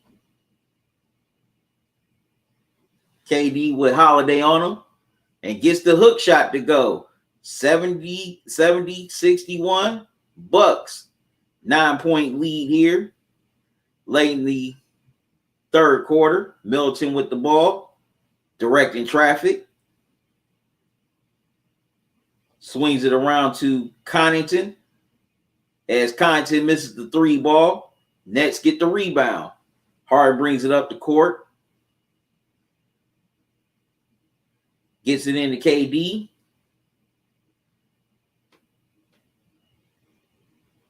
KD, another turnaround jumper. Can't get that one to go. Giannis with the rebound as the Greek Freak brings it across the timeline. Gets all the way inside, misses, but gets his own miss. Whistle. And looks like the foul is on Jeff Green.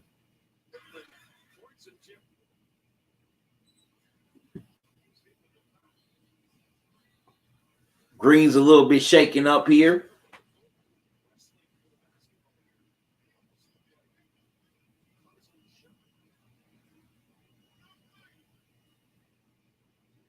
As Green and Giannis wrestle for the ball. Okay, Green is up now. He's okay.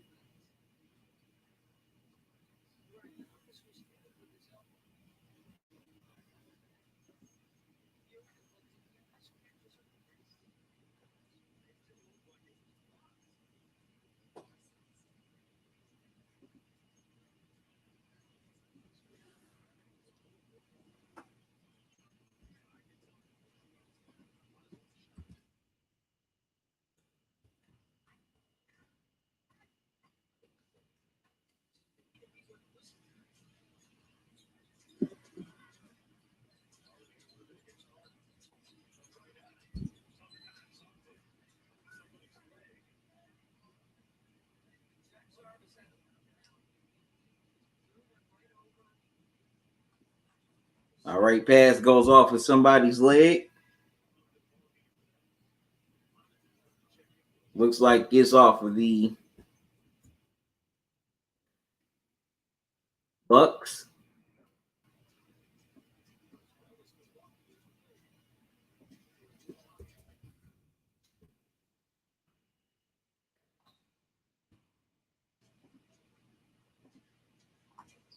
Nine-point lead here late in the third quarter.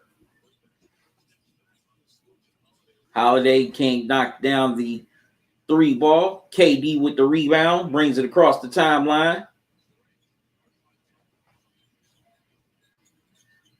As KD gets it to the post.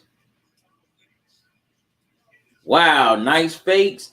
Nice couple of fakes, and KD gets it to go. 70-63. Nets within 7. Giannis with the ball.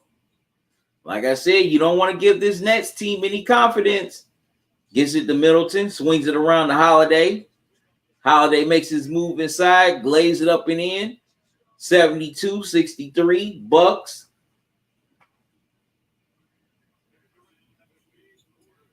KD with the ball. And Mike Budenholzer calls timeout. Nets cut the lead to 9.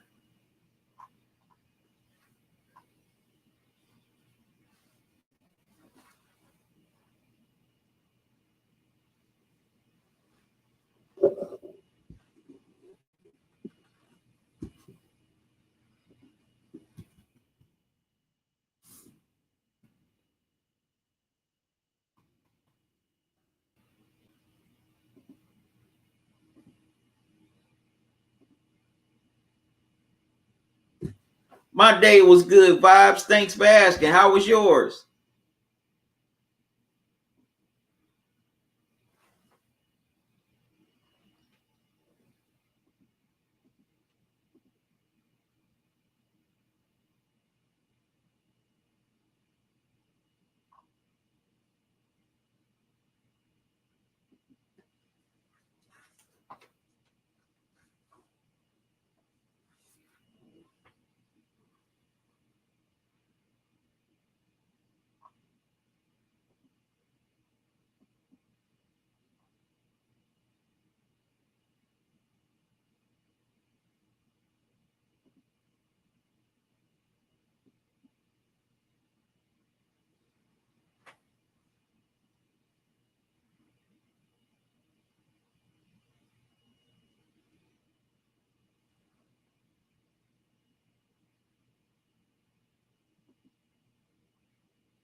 So how y'all feel about this game so far?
Plug, you asked, what are you going to snack on? Said, good. Went up to work. Then after, went fixing up a new house. Okay. Said, what state are you in, Vibes? Said, I have some Domino's pizza waiting on me now. All right, Domino's. Okay. I ain't had Domino's in a long time. I definitely got to get some Domino's at some point. Okay, Plugs is in Oregon. You know, he's a Blazers fan. Vibes hoping for a game 7. Says, same here. You said, I think all teams will go 7. Wow. Really, Plugs? Well, yeah, Plugs, you did say that earlier.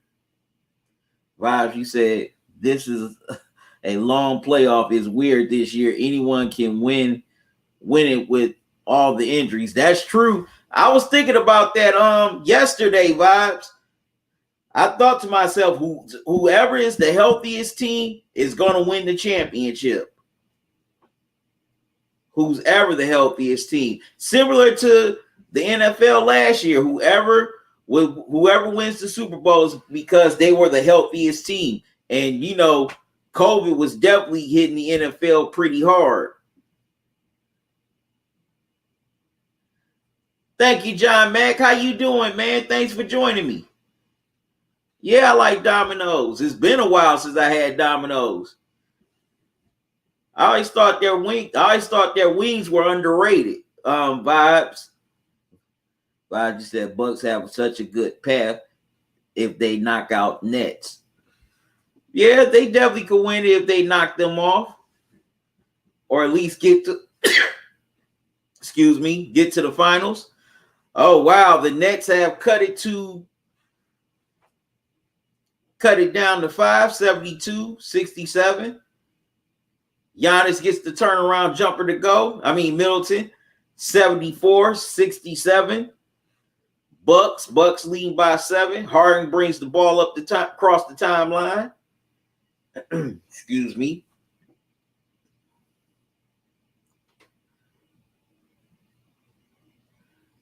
He steps into a 3. Can't get it to go. He was looking for the foul, but doesn't get the call. Here come the Bucks as Drew Holiday gets it to Milton, and the jumper rolls in, 67-76. Milwaukee. KD gets the ball across the court as the Nets will more than likely hold it for the final shot of the quarter.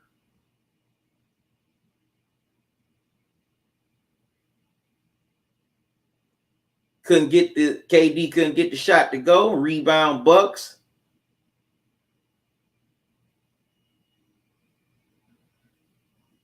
As the Bucks play hot potato between Giannis, Holiday, and Middleton, but Middleton gets the layup to go. It's 78-67 as Middleton got it off before the buzzer. Oh, wait a minute. I don't know. That's kind of a bang call right there. It might stand, it might not stand. But as of right now, the Bucks lead by 11 heading to the fourth quarter. Wait a minute. Oh, wait a minute. Vibes, you said, say it again about Domino's. Yeah, their wings are underrated. In my opinion, their wings are definitely underrated. Ooh, well, right now, I don't know who. Right now, it's so wide open. You're going to have to catch Vibes. I can't give that prediction until the finals are set. That's when I give my prediction. All right, I got to step away for a moment once again. Good people, I'll be right back, so don't go away.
All right, I'm back, good people. It's getting steep. It's getting steep. It's getting steep here in Milwaukee as they lead only by 4, 82-87.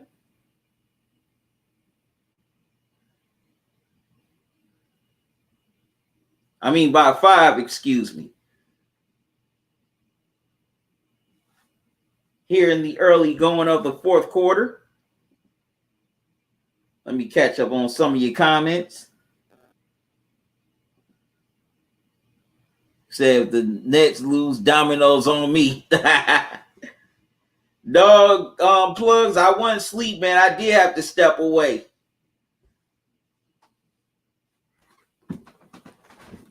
Yeah, a lot of times when I take these breaks on plugs, I do have to step away for certain things. Sometimes it may be for an important call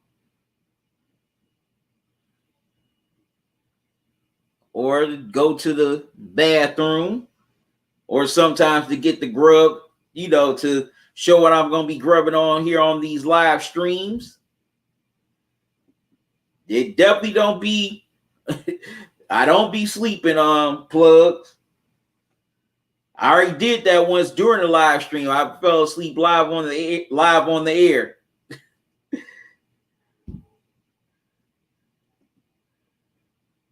So definitely not trying to do that again.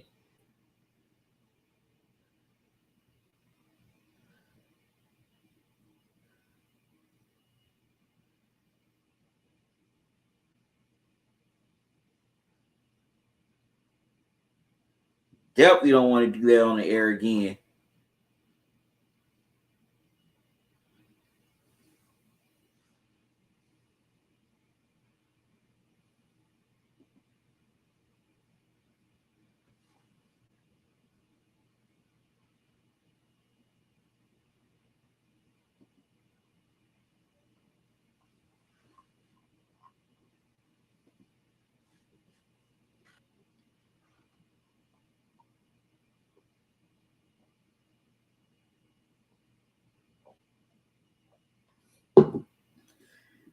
Had to give me some water.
All right, so the Bucks at the line. It's Chris Middleton. Middleton gets the first one to roll in.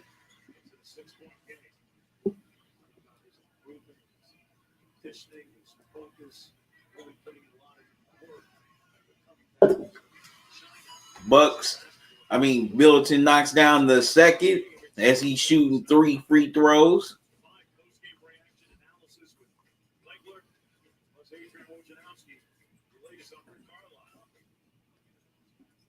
All right. As Middleton knocks down all 3 free throws, it's 85-77. Bucks lead here by 8 here in the early part of the fourth quarter. Green with the ball, gets it to Harris, gets it to Harden. Harden gets it into KD, back to Harden. Harden steps into a 3, can't get it to go. Middleton with the rebound. Swings it to Holiday. Holiday goes all the way inside, lays it up and in. 87-77, Bucks up 10. KD with the ball. Wow, try to get the bounce past the Green, stolen by the Bucks. And KD gives Giannis a hard foul. Giannis steps to the line for 2 as the Bucks were on the fast break.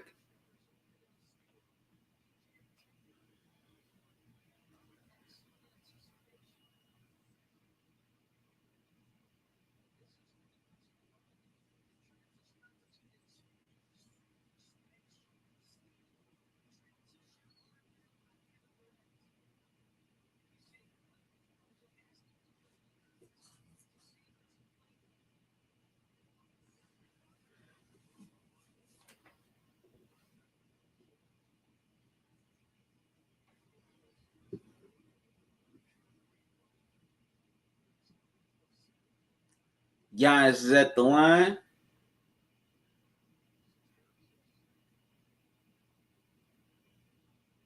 Knocks down the first.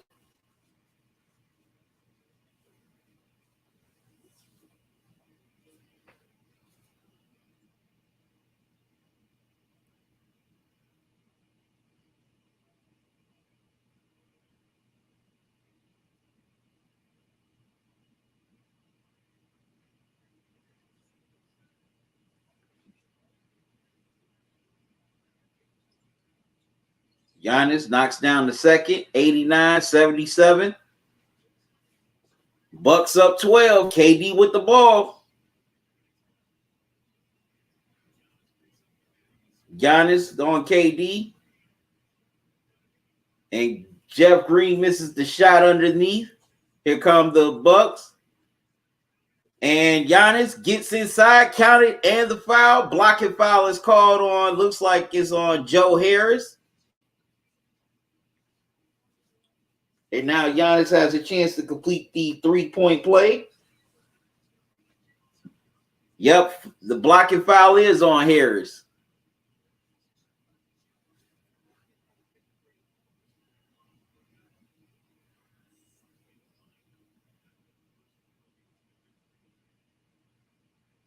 So Giannis has a chance to complete the 3-point play.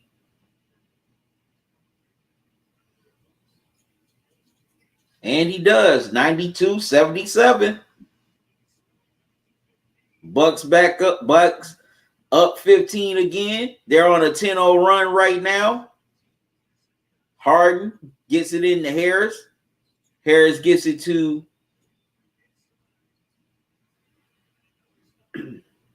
Shamet. Shamet can't get the layup to go. Bucks with the rebound. Giannis all the way inside, couldn't get it to go. Holiday with the putback, couldn't get it to go.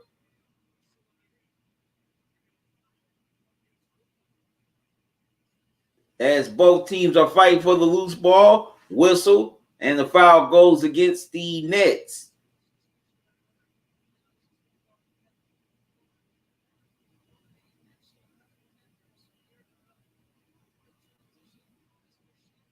Holiday at the line, knocks down the first free throw.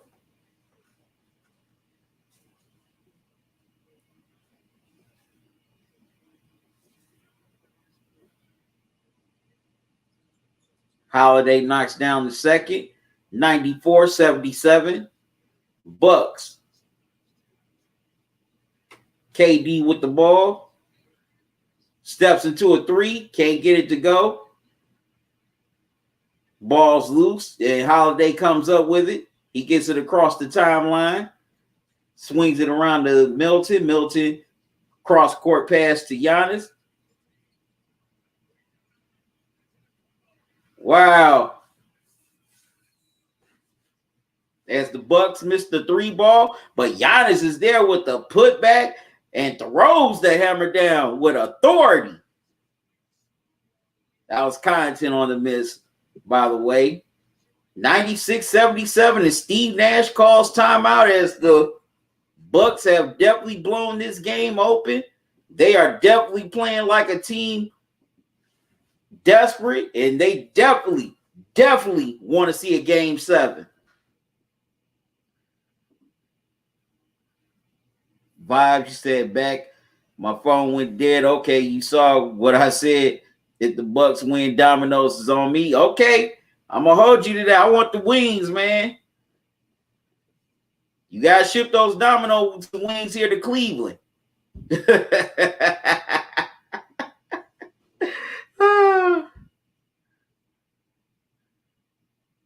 But yes, the Bucks are definitely playing like they want to see game 7, as they are just taking it to the Nets right now.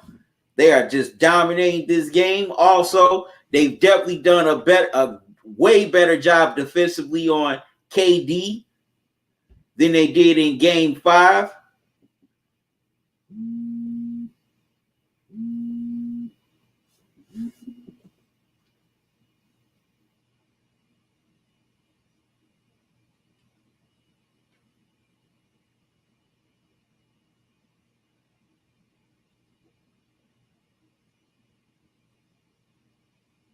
They definitely did a lot better.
Um, you mean what's the time in the game? It is 5:19 left. Goku, as the Bucks can't knock down the 3 ball. Harden gets it across the timeline, gets it into KD. KD posting up Holiday. KD can't get it to go off the glass. Rebound Middleton as he brings the ball across the timeline.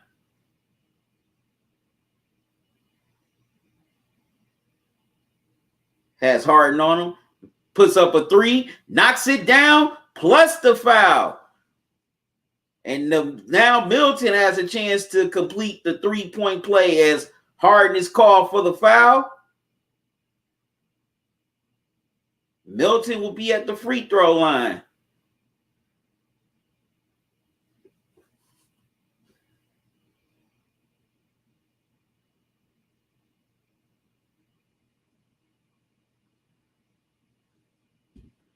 And you can definitely tell that hamstring is still bothering Harden. Timeout is called by Steve Nash as the Bucks are up 20. Goku, you say, yeah. Oh, so you pulling for the Bucks? Or you a Bucks fan, Goku? Or did you bet some money on the game?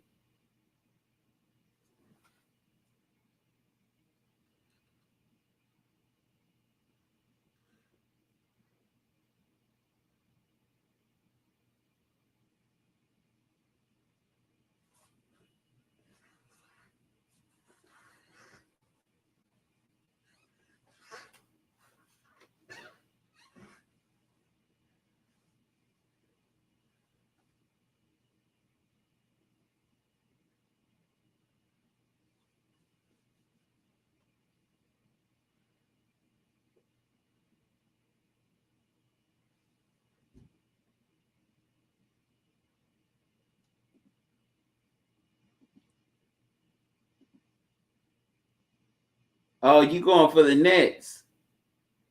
Said wow, what? Said sorry, wow, I was right, QC. Yeah, you was.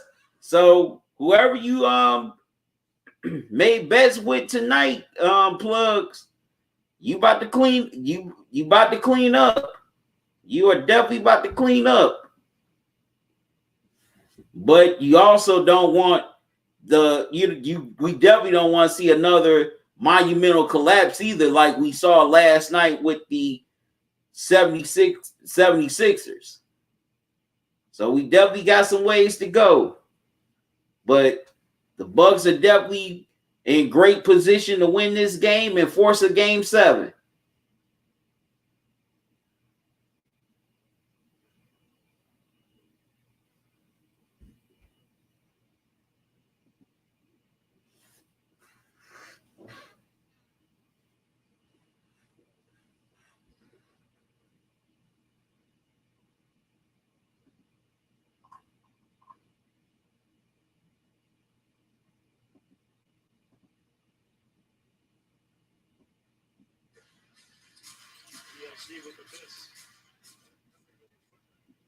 All right.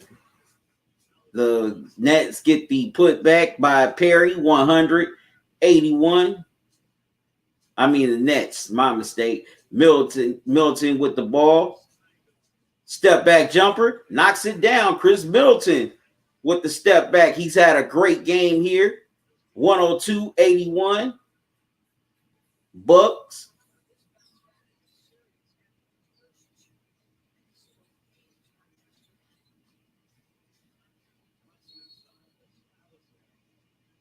And Alizé gets inside. Gets the soft alley-oop to go. 102-83 as Budenholzer calls timeout with 3:50 left to go here in this game. Plugs, you right. Home cooking tonight. But I felt this game could go either way. Either the Nets could have came out, with a dominating win. Well, dominated and closed this out. Or the Bucks definitely could have used the energy of the home crowd and definitely, excuse me, and definitely, willed themselves to victory. And the latter was definitely right. The Bucks, they have definitely done their thing here tonight. The home crowd has definitely done wonders for them as they have been a factor in this win. And now we got ourselves a game 7 here, good people.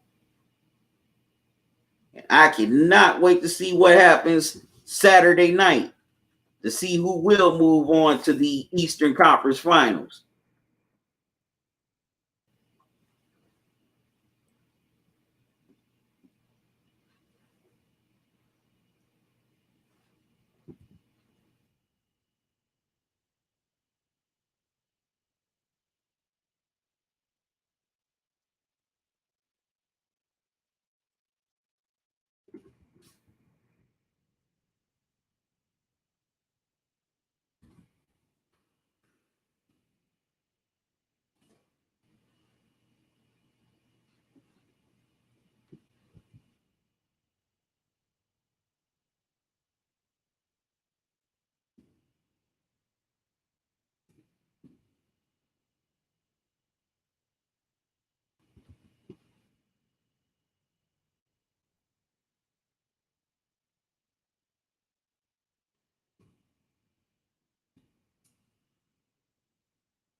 All right. It's 102.85 Bucks.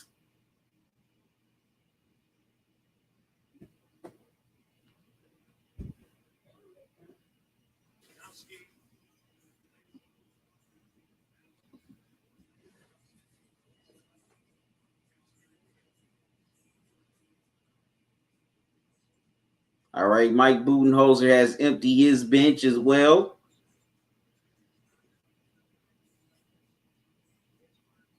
All right, the Bucks can't get the 3 to go. Here come the Nets. And we would definitely have ourselves a game 7 Saturday night in Brooklyn. Winner take all. And I definitely love game 7s. One game to decide everything, decide who goes on, who goes home.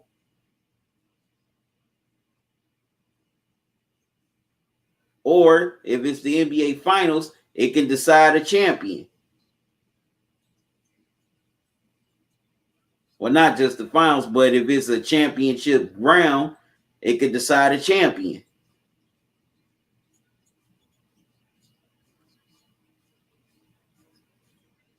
Wow, nice move inside by the Nets. 102.89 as the younger Antetokounmpo brings the ball across the timeline.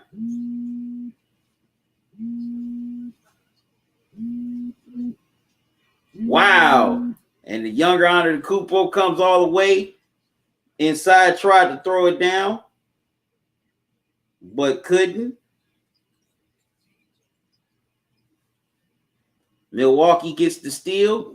And good people, we will have a game 7 here in this second round of this series.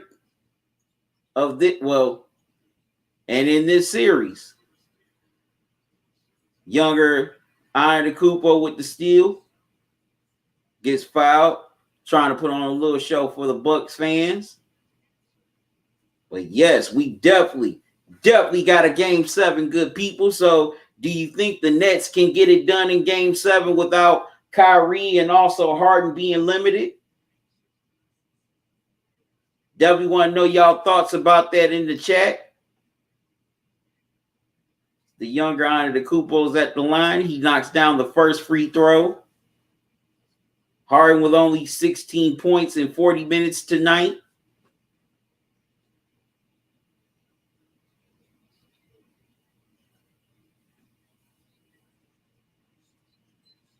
And the younger Antetokounmpo knocks down the second. 104.89. Bucks.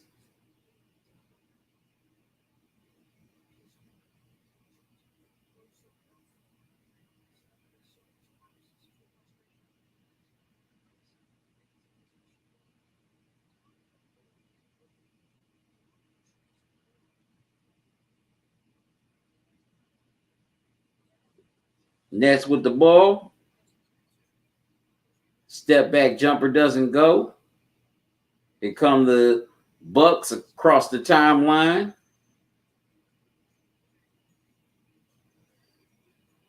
All right, good people. There will be a game 7 Saturday night in Brooklyn, and I cannot wait to see what unfolds.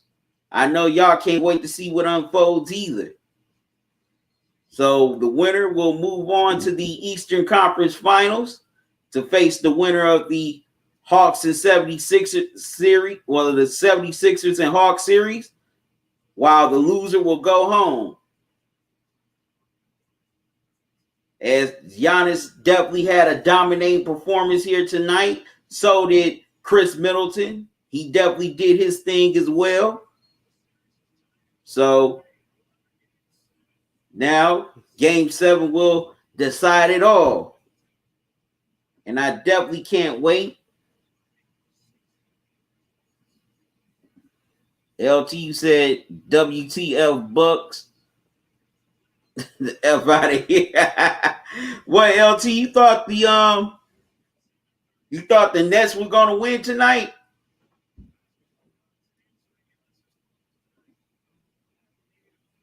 Plugs, awesome bucks. So I know you definitely happy, Plugs. You won your bet. You get to clean up. You're gonna clean up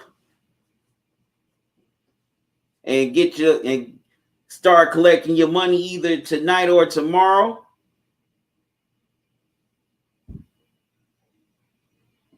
But definitely got to give the Bucks all the props. They dominated this game pretty much from start to finish. Giannis was the man. Chris Middleton did his thing as well. But also got to give the Bucks defense a lot of credit. They did a better job on KD in this game than they did in Game 6. And also, they definitely did a better job of containing the role players such as Jeff Green, Blake Griffin, Bruce Brown, Joe Harris. Both of those two have been pretty much non-existent in this series. Also, you can definitely tell James Harden is still bothered by that that hamstring.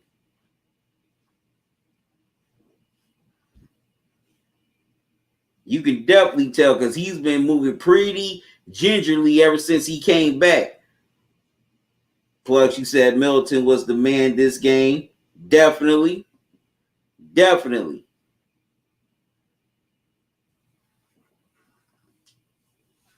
So, yep, we got a Game 7 here Saturday night. I can't wait to see it. Definitely can't wait to do the live stream for that game. The live stream for Game 7 will be at 7:30 for an 8 o'clock tip-off.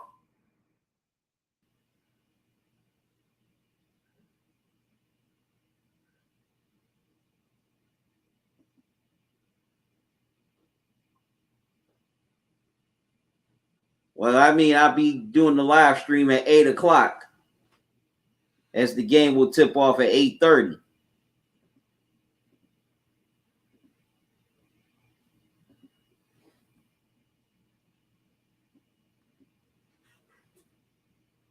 So y'all definitely come and tune in for that.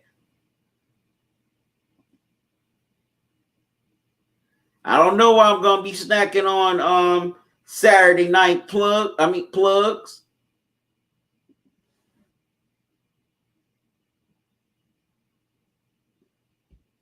LT, which comment did I skip, man? And I ain't no hater. You gonna quit calling me that.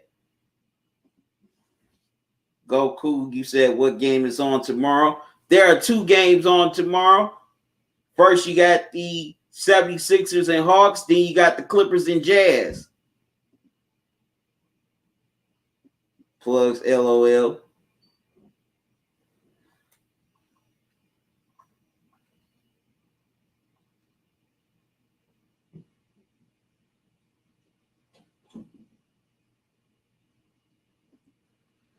LT talking. I know you see my comment, you KD hater. First of all, I ain't no doggone KD hater. I am not a KD hater. Even though KD played like crap tonight, but I ain't no KD hater. I am not no KD hater.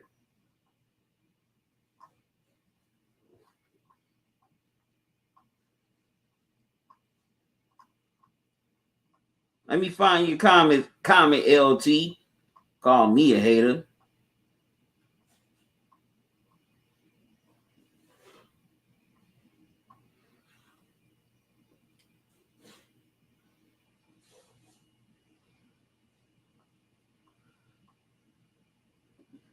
And I did show you, if you're talking about this comment, LT, I did show it.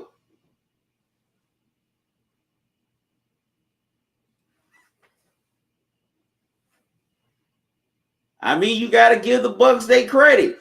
They got it done. The Nets didn't. They didn't get it done. And that's the truth. That ain't me being no KD hater. KD played terrible tonight. And that's not me hating on KD at all. He was terrible. He'll even say he was terrible.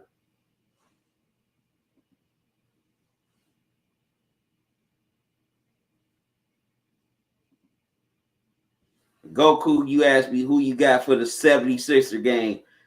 I gotta go with the Hawks. The Hawks got the momentum right now, and I definitely think they are definitely going to use the home crowd, to definitely pull themselves through the victory to get themselves to the Eastern Conference Finals. Plugs, you said great players play great every night, not every once in a while. LT, you said ain't nobody trying to hear that BS talking. Can't talk about basketball. You got Bill Russell in your top 5. The F out of here. Man, what? What you mean, LT? So what? I got Bill Russell in my top 5. That's my top 5, and I'm sticking with it, damn it. And plus, don't get mad at me because KD didn't play good tonight. He didn't play good. He played garbage. He played great in game 5. Why didn't he play great here? I'm just saying, you got to give the Bucks defense credit. He played like trash. With me, it's equal opportunity. I'm going to criticize every player equally. And if they play good, I'm going to give them their props. Same with the Jazz last night. Paul George, he played great. Donovan Mitchell played great. Rudy Gobert ain't been playing great the last few games. Same with Ingles and Bogdanovic. I try to be as fair across the board as I can. This is not me being no KD hater. KD did not play good tonight. And you know it, and I know it. And you sit up get mad at me about that, then what game were you watching, dude? I would definitely have to ask you that question. What game were you watching tonight? Stevie Wonder can even see that KD played bad.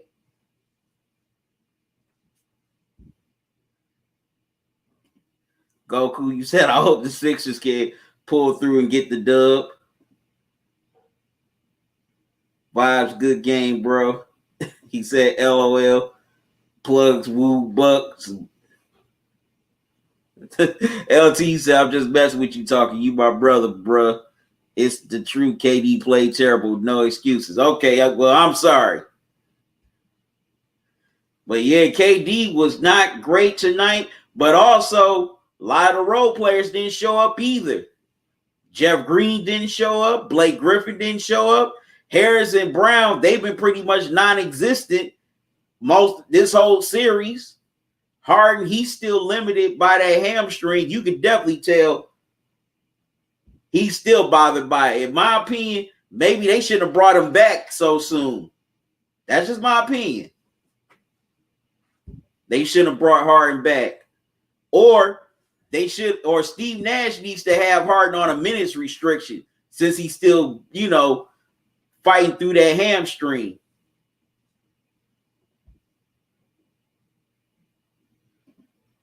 Plugs, LMFAO. BT, what's going on? How you doing? Thanks for joining me. Say, I think Brooklyn will pull it off in game 7, possibly. But if the role players don't step up in game 7, then I don't know. Because I know KD going to do his thing. We know that. But I got my questions about the other guys. Can Jeff Green have another big game at home? Can Blake Griffin have another big game? Also, can the guard play be better? And how Harden's going to move? Well, still going to move when he's limited with that hamstring. Because he's definitely moving very gingerly in these last 2 games with that hamstring. He was moving gingerly in game 5. He definitely was moving gingerly here tonight.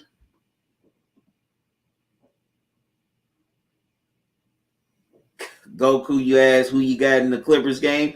Clippers got too much momentum right now. And I felt that the Clippers had a chance to win game 5 last night, even though it may sound crazy without Kawhi. But if you look back on the first 2 games, Clippers could have easily won one of those games. They could have stole one of those games. But, the Jazz was just hitting all cylinders in those first 2 games. Like, Bogdanovich, Clarkson, Gobert. All of them were just hitting on all cylinders. But in these last 3 games, Donovan Mitchell's been doing his thing. Rudy Gobert's been struggling. Ingles has struggled. Bogdanovich has struggled. Clarkson's still solid, but you can tell even he's got to fight for those points now. So the Clippers got all the momentum here in this series right now, because the Jazz had a great chance to win this game without Kawhi and couldn't get it done. So I'm going with the Clippers to close it out tomorrow. BT said real speech. They definitely got to step it up. Definitely. Because like I said, KD's going to do his thing. If other guys don't step up in game 7, then it's going to be tough for Brooklyn to win that game 7. LT, you said I meant to say I'm not like that, talking that crazy talk. I understand, LT. I apologize, man. Plugs, you said QC, do you jump ship and go for the teams that have the momentum? Not always, Plugs, but I'm going by what I see. And you can definitely tell with a prime example, 76ers.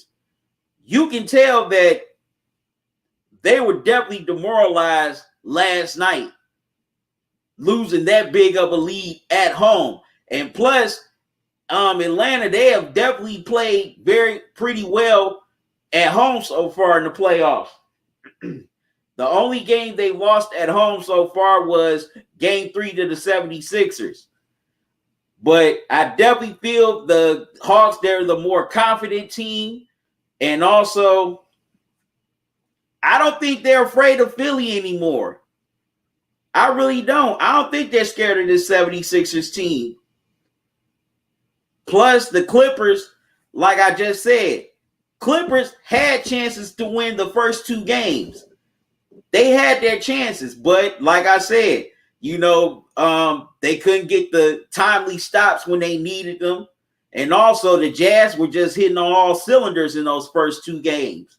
But now, besides Donovan Mitchell, Gobert struggled.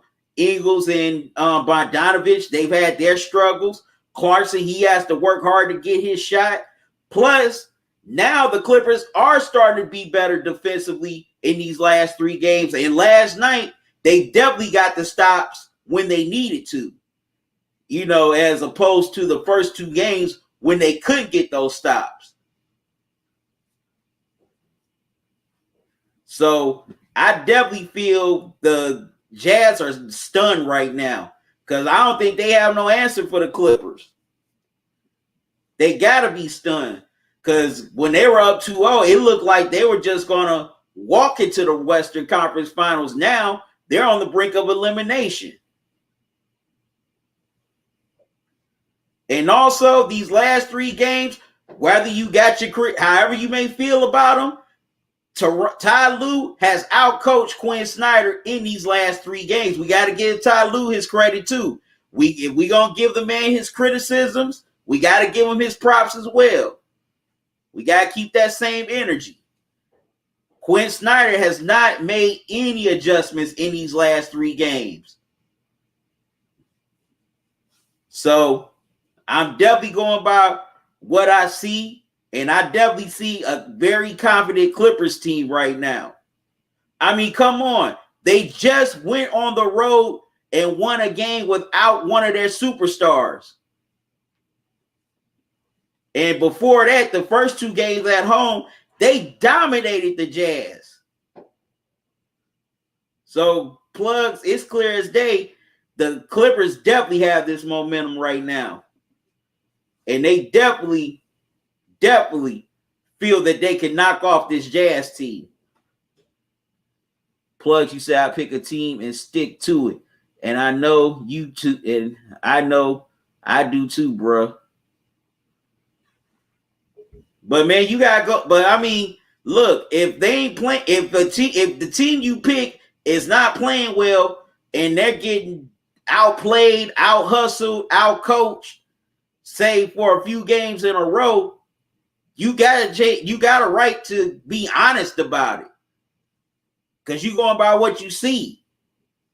And also, if you can see it, if I can see it, then everybody else can see it. You know, this ain't about jumping ship. This is about reality here.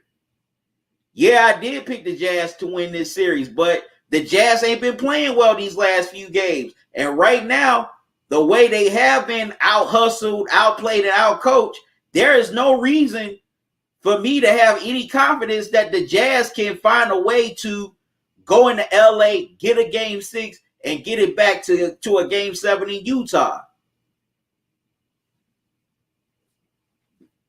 And also, the 76ers, they had ample opportunities to really put their stranglehold on this series. They could have won game 4 in Atlanta. Joel Embiid didn't step up when he needed to. Same here in game 5. And well, I'm not going to just put it all on Embiid, but the whole damn team didn't step up when they needed to. They had a 26-point lead. And they didn't step up.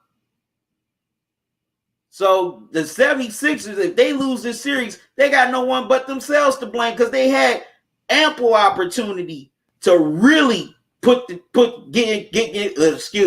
in control of this series. They could have won 2 straight on the road and closed it out at home last night, and they didn't do it. So now they got to play another game, and hopefully they can win this game to play the decisive game in their building. But it ain't no guarantee that they'll win game 7 there, because, I mean, come on. The Hawks have won 2 straight in Philly already. They won game 1. They won game 5. BT, you said, how long do you think CP3 will be out? And I appreciate your live, bro. Well, thank you, BT. I say about, it all depends. If he's been vaccinated, I give it about a good, maybe, I say 3 or 4 games at the most of the conference finals. LT said, also, to be honest, I predicted that this game will make it to game 7 before the series starts between the Nets and Bucks. Yeah, I did too. I said the Nets would win in 7. I knew this series was going to go 7. I just didn't see this series like being like no sweep or 5 games, because also, you know, the Bucks, they're not a bunch of scrubs. They have a nice team. And also, I knew that 9 times out of 10, the Bucks will hold serve at home. And definitely, they have held serve at home all 3 games. No road team has won a game in this series yet. But that could change Saturday night if the Bucks can go into Brooklyn and, you know, get game 7.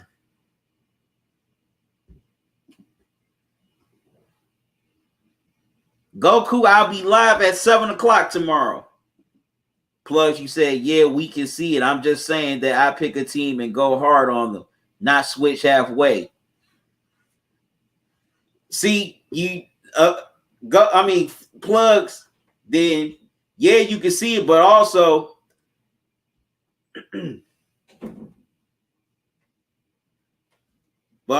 it's okay to accept the fact that your prediction is wrong.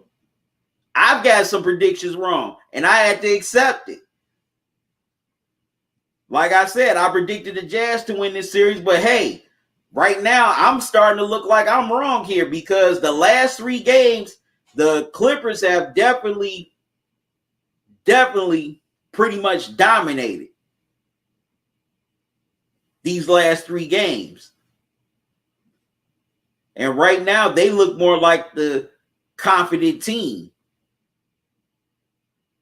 Sometimes when you see a team, sometimes when when the team you don't pick starts playing better than the team you did pick, you could just see not just momentum, but you could just see the the attitude, the way they, the way they play, stuff like that. And the Clippers, you could just see it in their play these last 3 games. They're playing with a certain swag, a certain confidence. But when I look at the Jazz, I don't see that. Like I did in the first 2 games. Same with Philly. When they, the games that they lost, they were close and had big leads. That's demoralizing. You can tell they're just demoralized. You can tell when the Hawks were making their comeback last night, they were stunned. They did not know what to do. They couldn't believe it. And instead of trying to, pick themselves back up and step up to get stops and get scores, they just went to a shell.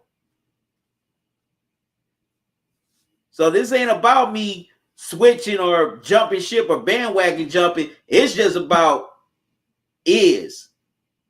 Okay? Not what it could be. This is. This is just results. That's what this is about. Plus, she also said the Nets played like shit today. I know what you're really trying to say. Are you going to switch teams? LOL. Look, game 7 can go either way. Just like I thought this game tonight could go either way. I didn't really pick anybody because I knew this was a 50-50 game. Either KD could have came out and just went crazy like he did in game 5 and willed, the Nets to victory and closed out the Bucks, or I knew the Bucks could definitely, have that pride and also use that home crowd to elevate them to victory. And now we here in game 7, and we all know anything can happen in game 7 because it's winner take all, and game 7 is going to come down who plays the best and also which supporting cast is going to step up. That's all it's going to come down to. So right now, I don't have no prediction on game 7 of this.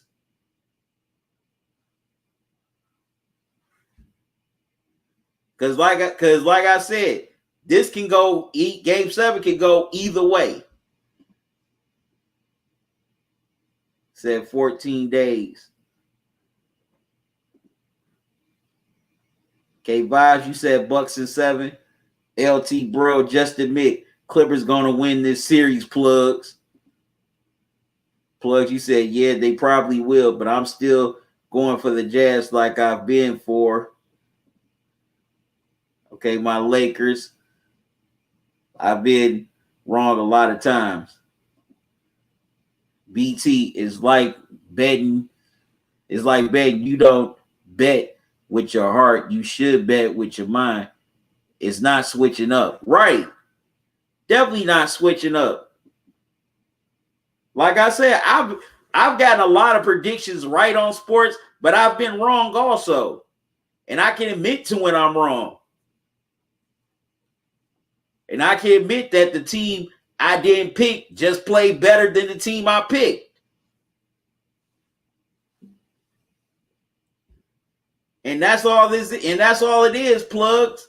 You gotta admit, right now the Clippers, the last 3 games have played better than the Jazz. Same with the Hawks. Last night, the Hawks, they wanted that game 5 more than Philly did. And that's even the sad part, that you had this young team really nobody expected anything from, because I don't think a lot of people expected the Hawks to be in the postseason this year. Excuse me. And, they had a coaching change mid-season when they let go of Lloyd Pierce and Nate McMillan took over. Nope, and shout out to Nate McMillan. He's done a great job with this team. And they get to the playoffs. A lot of people thought they had a great chance of beating the Knicks because it's a 4-5 matchup, because that can go either way. But then you get to the 76ers, the top team in the East with one of the best records in the NBA. Nobody thought they beat this team. Most people thought the 76ers would beat the Hawks in 5 or 6 games. But now, that game 1, Hawks went in there and just took it to Philly and basically blew the doors off of them for the most part. Now, Philly, they definitely rallied in the fourth quarter, but came up short. And like I said, 76ers had opportunities to really take control of this series, and they let them slip away. So now, they in a win or go home scenario tomorrow.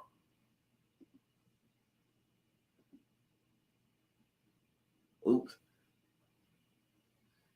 Plugs, you said, yeah, the Clippers on fire. BT, right, because my Lakers played like shit. It is what it is, right? I predicted the Lakers to win that series, but hey, Suns were just better. And you can definitely tell the momentum shift in that series after game 4 when the Suns got that win in LA. That's when I knew that the Lakers were not going to win that series. Because LeBron didn't show up down the stretch. Also, the rest of the Lakers didn't show up either. So I knew that series was over right then and there for the Lakers during game 4. LT said, yeah, Talkin, that's true about Atlanta. Nobody didn't expect them to dominate in the league and the playoffs this year. That's why I always say anything is a possibility, right? Nobody expected this Atlanta team to do anything.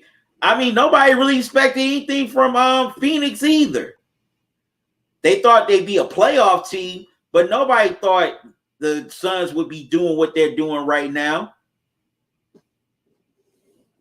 But here they are in the Western Conference Finals.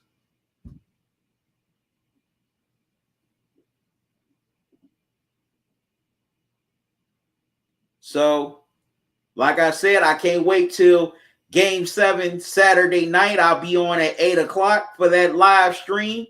And I definitely can't wait to see who's going to advance to the Eastern Conference Finals from this series. Excuse me. Because like I said, hey, this is a toss-up. So I don't really have no prediction on Game 7 right now because anything can happen. It's all going to come down to who's playing defensively, who's going to limit the turnovers, and also which supporting cast and bench is going to step up in this Game 7. That's all it's going to come down to, which team is playing the best in this game. Whoever plays the best here in Game 7 is going to win the series and advance to the Eastern Conference Finals, while the loser goes home. BT, you said a little party is good, though. Hats off to the underdog. Oh, parody, my mistake. Hats off to the underdogs, definitely. We definitely seeing some parity here in these playoffs and seeing a lot of young players get their shine, like Trae Young, Devin Booker, Randall. So yeah, definitely. And also definitely a few underdogs doing their thing. Like we said, we didn't expect the Hawks to be doing what they're doing right now, or we definitely didn't expect the Suns to have this type of postseason run that they've had so far. Now it gets a little dicey with Chris Paul being out for however long he's going to be out for during the conference finals. But let's see if the Suns can find a way to win those couple of games without them and also put themselves in position to get to the finals. I wouldn't mind seeing the Suns in the finals. I know there's a lot. I know the NBA and the media don't want to see, I'm just using this for an example. They don't want to see a Suns and Hawks finals because the media don't want to go to no hot Phoenix in June because, man, that's a triple-double right there as far as the degree scale. They get 100-something degrees down there. And well, ATL is a big market, but it seems like the NBA don't really focus on them for some reason. That always make me wonder why Atlanta don't get that play in the NBA circles, since it's such a major market, and also it's a big media market as well, because you got CNN down there, TNT, and I think you got the NBA TV in Atlanta as well. I might be wrong about that. I have to check. But I'm saying, you got two major networks down there. But yeah, we definitely need some parity in the NBA, because a lot of people have been talking about that the last few days. I think, in my opinion, I think the NBA would be better if the NBA did a better job of just showcasing stars and teams who all don't play in major markets. Look at it. Seems like Giannis and Dame are getting crapped on for trying to do it the right way and staying with their respective teams, while a lot of other players like LeBron, KD, they get praised for jumping from team to team. People did dog KD for going to Golden State at first, but eventually people embraced it. But nobody's dogged him for going to Brooklyn.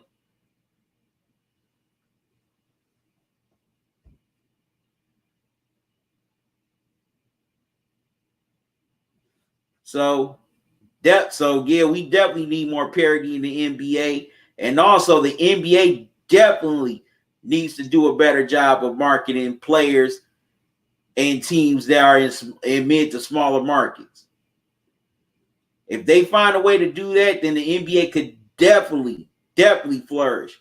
The NFL, they've done a pretty good job of it, of marketing teams and stars who don't play in big cities. So why the NBA can't do it? The NBA is more global than the NFL. So hopefully these playoffs definitely show, definitely can showcase, is a good enough showcase for these teams and these stars to get more primetime games come next season. Because also, I noticed the Raptors, after they won the championship, they didn't get no ABC games at all. They got a lot of TNT games. They got ESPN games, but no ABC games whatsoever. And that really bothered me. To me, I think sports is good when multiple teams feel they have a chance of at least competing. Maybe they don't win it all, but at least they feel they have an opportunity to at least compete. I don't think it's good when you just have maybe about 4 or 5 cities only good and have an opportunity to compete. That's like cannibalizing your own market. All right, I went on my little tangent, y'all. Y'all gotta excuse me. LT, you said, yep, same for Phoenix. They haven't been to the playoffs since 2010. That's a long time, 11 years ago, and nobody didn't expect the Lakers to lose against the Suns. A lot of people thought the Lakers were going to the finals. Very true. Plug, you said Mavericks coach resigned tonight. Yeah, Rick Carlisle, he definitely resigned. I think, man, with that situation, I think there's a lot of stuff going on with that front office with Mark Cuban. I think a lot of people are leaving because of Mark Cuban. The GM gets fired, and he had been there for a long time. Matter of fact, he was the architect of the championship team from 2011. LT, you said the thing about it, I will never bet in the playoffs. Betting someone on who's going to the playoffs is bad luck. That's why I'd rather bet when the finals come. I get it. Yeah, it was Rick Carlisle. Plugs. BT said, right. They feel the less glamorous small market teams equals less viewers, meaning less money. LOL. Yeah, that's true.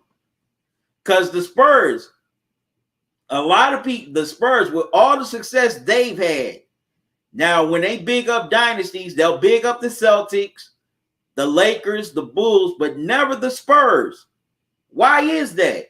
I mean, they won 5 championships within almost a 20-year period, which is rare. But I know why. Because they weren't flashy. You know, they didn't have the superstars. A lot of people thought their basketball was boring. And most of their finals were low rated. Their first 4 NBA finals from 99 to 07 were low rated. The highest rated finals that the Spurs were in were 2013 and 2014. And guess who they played against? The Miami Heat. They didn't mind that because the Heat was the draw. You know, it was Miami, South Beach, glitzy market. They didn't mind that. But when it was, say, the Spurs and the Cavs, Spurs and the Pistons, those finals had low ratings. Matter of fact, this thought crossed my mind yesterday to a flashback of a old ESPN video I saw from 07 after Game 4. And they were talking about the Rays. And Michael Smith, who y'all know was with ESPN at the time, he wasn't a major player yet. He was just like a contributor.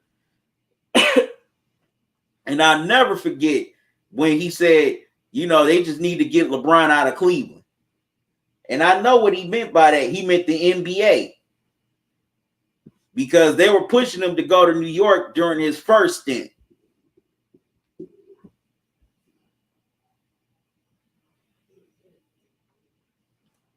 But he ultimately went to Miami. So, yeah, a lot. So, the NBA do feel that the less glamorous small market teams, you know, will get less viewers, and meaning they won't get the money. But that's BS, BT. The NBA is global now. It's not like how it was back in the day where you needed to be in Boston, LA, Chicago, or New York. Now, if the NBA would do a better job at marketing these players and these teams that play in smaller markets, the NBA could flourish. Because now a lot of people aren't fans of teams. They're more fans of players now. You know, prime example. Now, I'm a Cleveland Cavaliers fan, a real one. Don't try to put me and say, oh, you just a fan because of LeBron. I was a fan before LeBron, and I've been a fan after LeBron.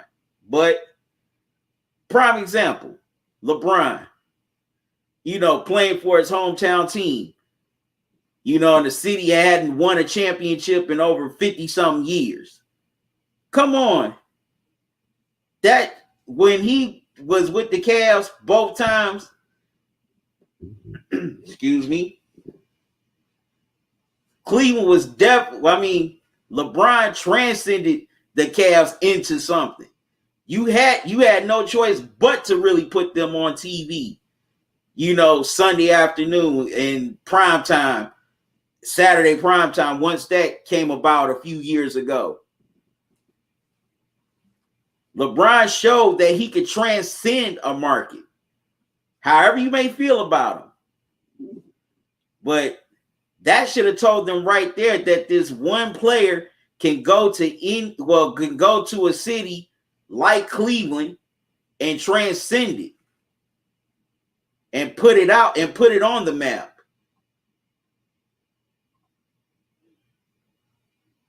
But, you know, a lot of the powers that be, a lot of them still stuck on that old mindset. They just only want certain cities to just shine.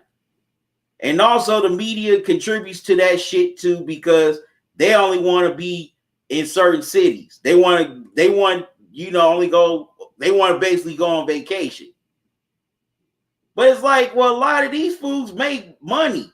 You can go on vacation anytime. This is a business trip. Keyword, business. Going on my look. I'm going on my tangent again. Oh man, a lot went on with the Mavs. LT. The GM is gone. Rick Carlisle stepped down. Luka's unhappy. He wants out. Plus, you said Rick Carlisle and Don Nelson left the Mavs, saying the owner's not letting them coach. You know, Mark Cuban. Yeah, exactly. I think they're definitely going. They left because of Cuban. Say he's a hands-on owner, control freak, so to speak. Yeah. Plug, you said like LeBron fans, they love so many different teams. LMAO. Yeah, that's true. That's what I'm saying. Now the league, now more people are fans of players than actual teams. Sweating under these lights. So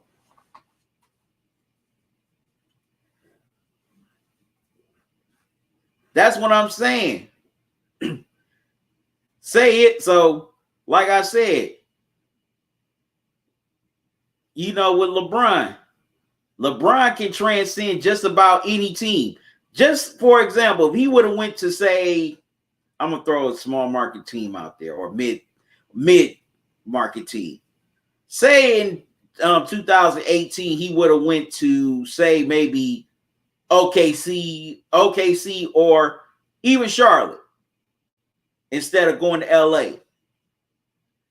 You don't think that the Hornets would get shine or the Thunder wouldn't get shine, despite the fact they're in a basically mid-level, mid-market or small market?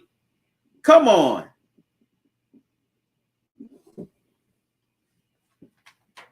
Same with, matter of fact, I'll even go old school.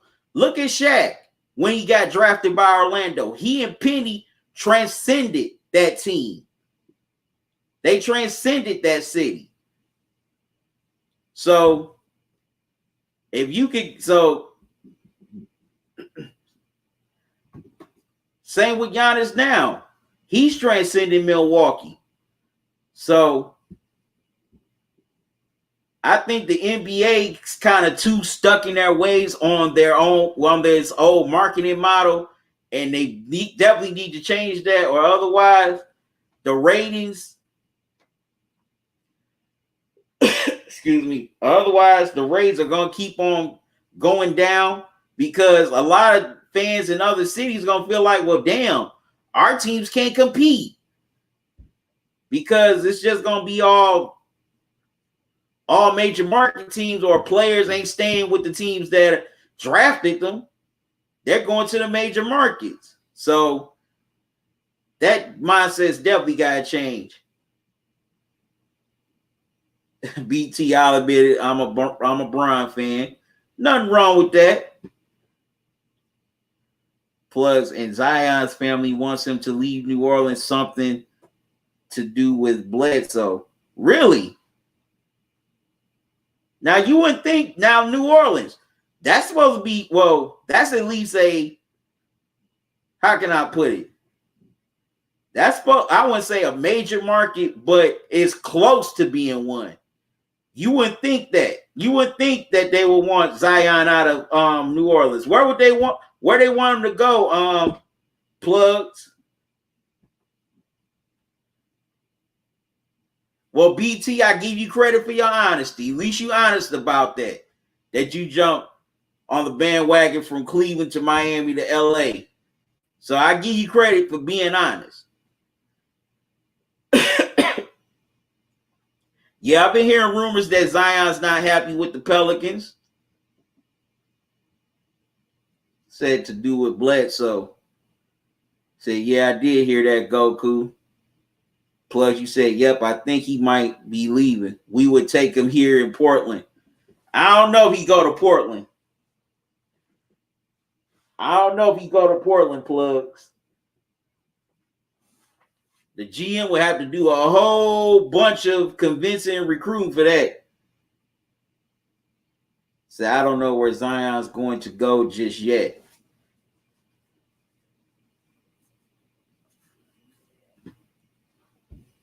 Yeah, but I know it's a players' league, but this is just getting crazy. A lot of these young players, they haven't really been in the league that long, and they're just already unhappy. So what's going on? Is it the GMs, or is it the fact that some of these players may be using it because they want to be in a bigger market? If you want to do that, just say so. Ain't no point of pulling all this other stuff just to, you know, just to say you're unhappy just to, just because you just want out of there. Just be real about it. Plugs, you said we will see. You also said, yeah, but it's changing. They all want rings, in my opinion, chasing rings, right? That's another thing the media has done. They really putting pressure on these players to win championships. And got to give a shout out to my dude, Too Raw for TV. Subscribe to his channel because he does great basketball content over there. That man's a basketball savant. But he was saying this in one of his videos about a day or two ago.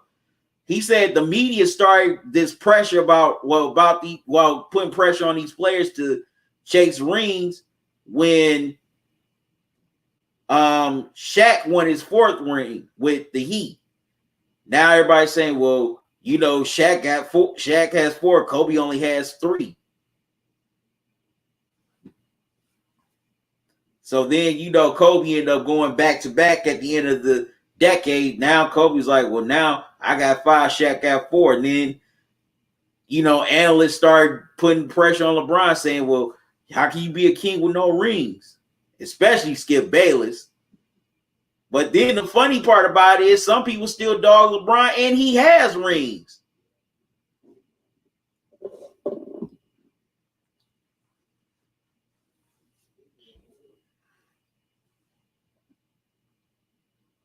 Oh, sorry. All right, you got to the Plugs comment. Excuse me. But, I mean, a lot of people fail to realize a lot of great players didn't win championships, but you got role players with championships. Go figure. I mean, come on. Steve Kerr, Robert Horry, they got multiple rings. I don't know.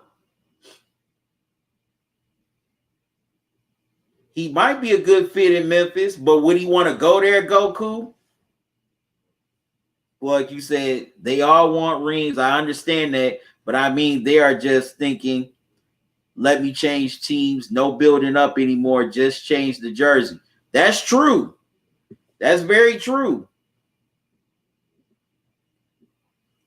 That's very true. But also, like I said, a lot of these players are definitely letting the media get to them saying, well, you got to win rings because, all great players won rings. That's not true. There are a lot of great players who don't have rings. Dominique, Karl Malone, John Stockton, Patrick Ewing. There's a lot of great players out here who didn't win anything. And like I said, there's a bunch of role players out here who have rings.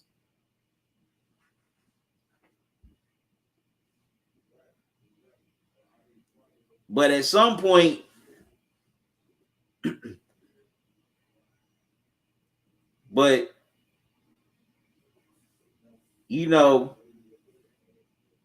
at some point, when does it end?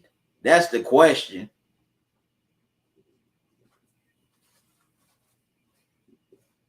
That's the question.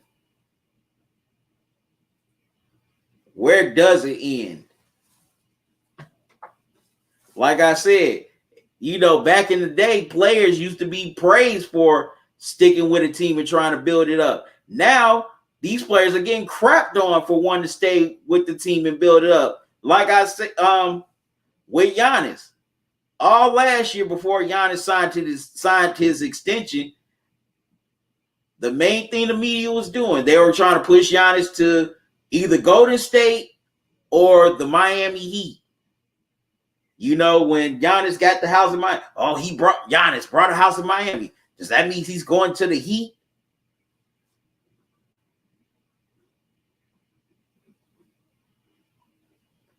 And also, people kind of, giving Dame a hard time for staying in Portland for so long.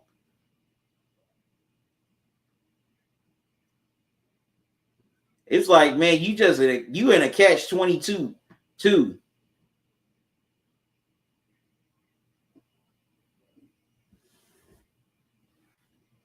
If you're a team, especially in a mid to small market. Plus, you say, I guess I'm just the loyal kind of guy, and I take things to heart, and I guess it's none of my business. These players' decisions and choices. Yeah.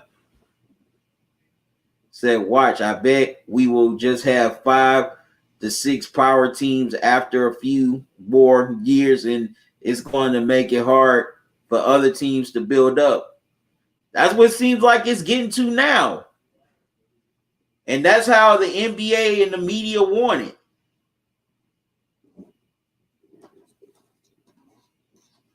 That's how they want it. Especially, and you mentioned that, Plugs, they only want those teams to only be in certain markets. Because they think the bigger the market, the more viewers they'll bring, the more money they'll get.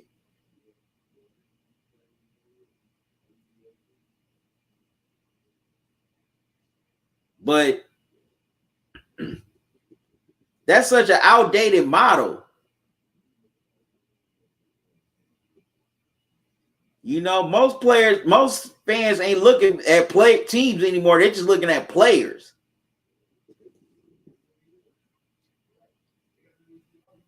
But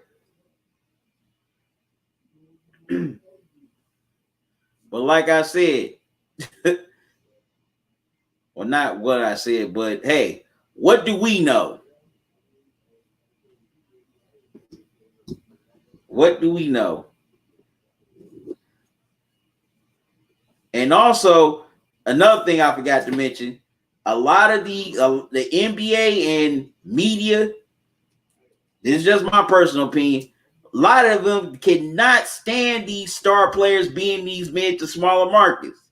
Because the media, they hate the fact they got to go there, especially if it's a Midwest city that's cold during the wintertime, of course. Because they feel like, well, I should be just only be in the big cities all the time. Matter of fact, Charles Barkley, even though I got my issues with him, but he was on point when he said this. This was after LeBron came back to Cleveland. He called it out. He said, a lot of these biased NBA reports make me mad. It's talking about, getting mad at LeBron going back to Cleveland because they just want to be in Miami all the time, talking about, oh, well, it's Cleveland, it's cold. He said, well, it's cold in New York, it's cold in Chicago, it's cold in Boston. And y'all ain't complaining.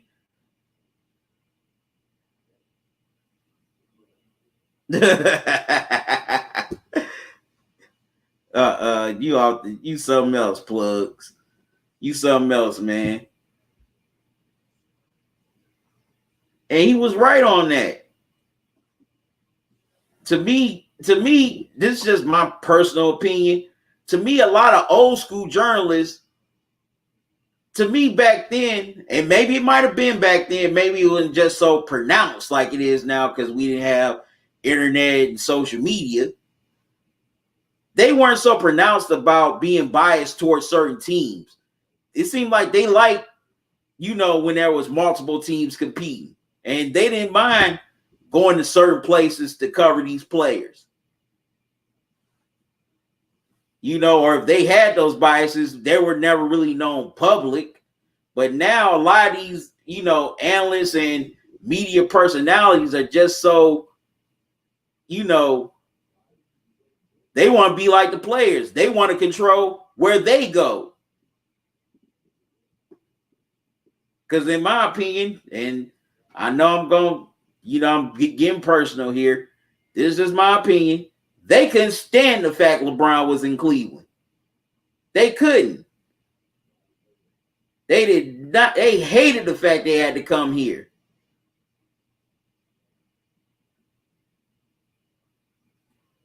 They hated it. Just like with Giannis now in Milwaukee. They can't stand the fact they got to go to Milwaukee. Same purpose of conversation, the Bucks getting to the finals. They hate the fact that they got to be in Milwaukee in June. Because Stephen A. said it. I want to say it was either before or after LeBron went back to Cleveland. I want to say it was before. He said this on First Take. You know, he was like, I'm going to do my Stephen A. impression. I don't want to go to Cleveland in June. I want to be in South Beach. Those were his words right there on First Take. I don't know if I did a good Stephen A. impression or not, but hey, you know, I give myself an A for effort. Plug said, I like Charles, and what are your issues with Charles? I was just wondering. I'll discuss that at a whole nother time, Plugs. Plugs, you said, I grew up loving the Lakers, Magic, Worthy, Cooper, Thompson, Scott, AC Green, but that day Magic got on the news and said he got HIV, broke my heart. It broke my heart. Man, that's crazy. That was what, around October, November of 91? Wow, man, that's going to be 30 years soon. 30-year anniversary of that's going to come up. Matter of fact, let me find out when Magic Johnson did announce that.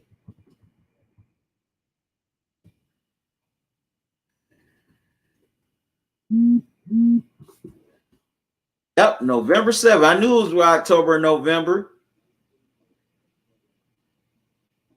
Plus, you said I was just a little kid, and they said he's been out messing with all these girls. I lost respect for him. Yeah, I was a kid. Look, I was a young kid too when I heard about that. I remember sitting at home watching it on the news. But I mean, I was real ignorant to HIV at the time.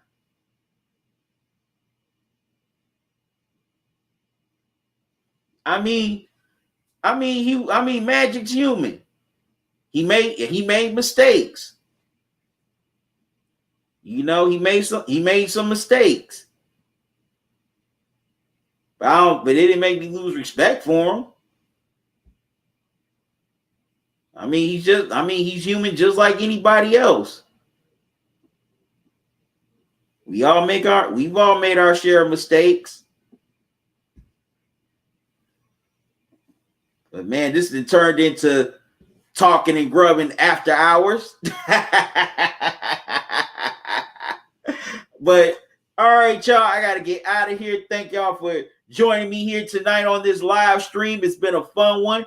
Was a great game. We got game 7 Saturday night of this series. Winner take all. I'll be on at 8 o'clock. But tomorrow night, make sure you join me at starting at 7. Game 6 between the 76ers and Hawks. Then game 6, a little bit after 10, between the Clippers and Jazz. I greatly appreciate all y'all for being on here. Thank y'all for joining me. Whether you tuned in on YouTube, Facebook, Twitch, Periscope, I greatly appreciate it. You know, I thank God for all of y'all. I feel blessed and honored that you want to take time out your night to watch me talk sports, watch me eat as always, and conversate with me in the chat. You know, without y'all, I wouldn't be doing this. You know, that's why I do this, is for y'all. Say, yeah, it hit me hard. I actually lost the love for a few years of basketball. I'm grown now and I understand. Thank you.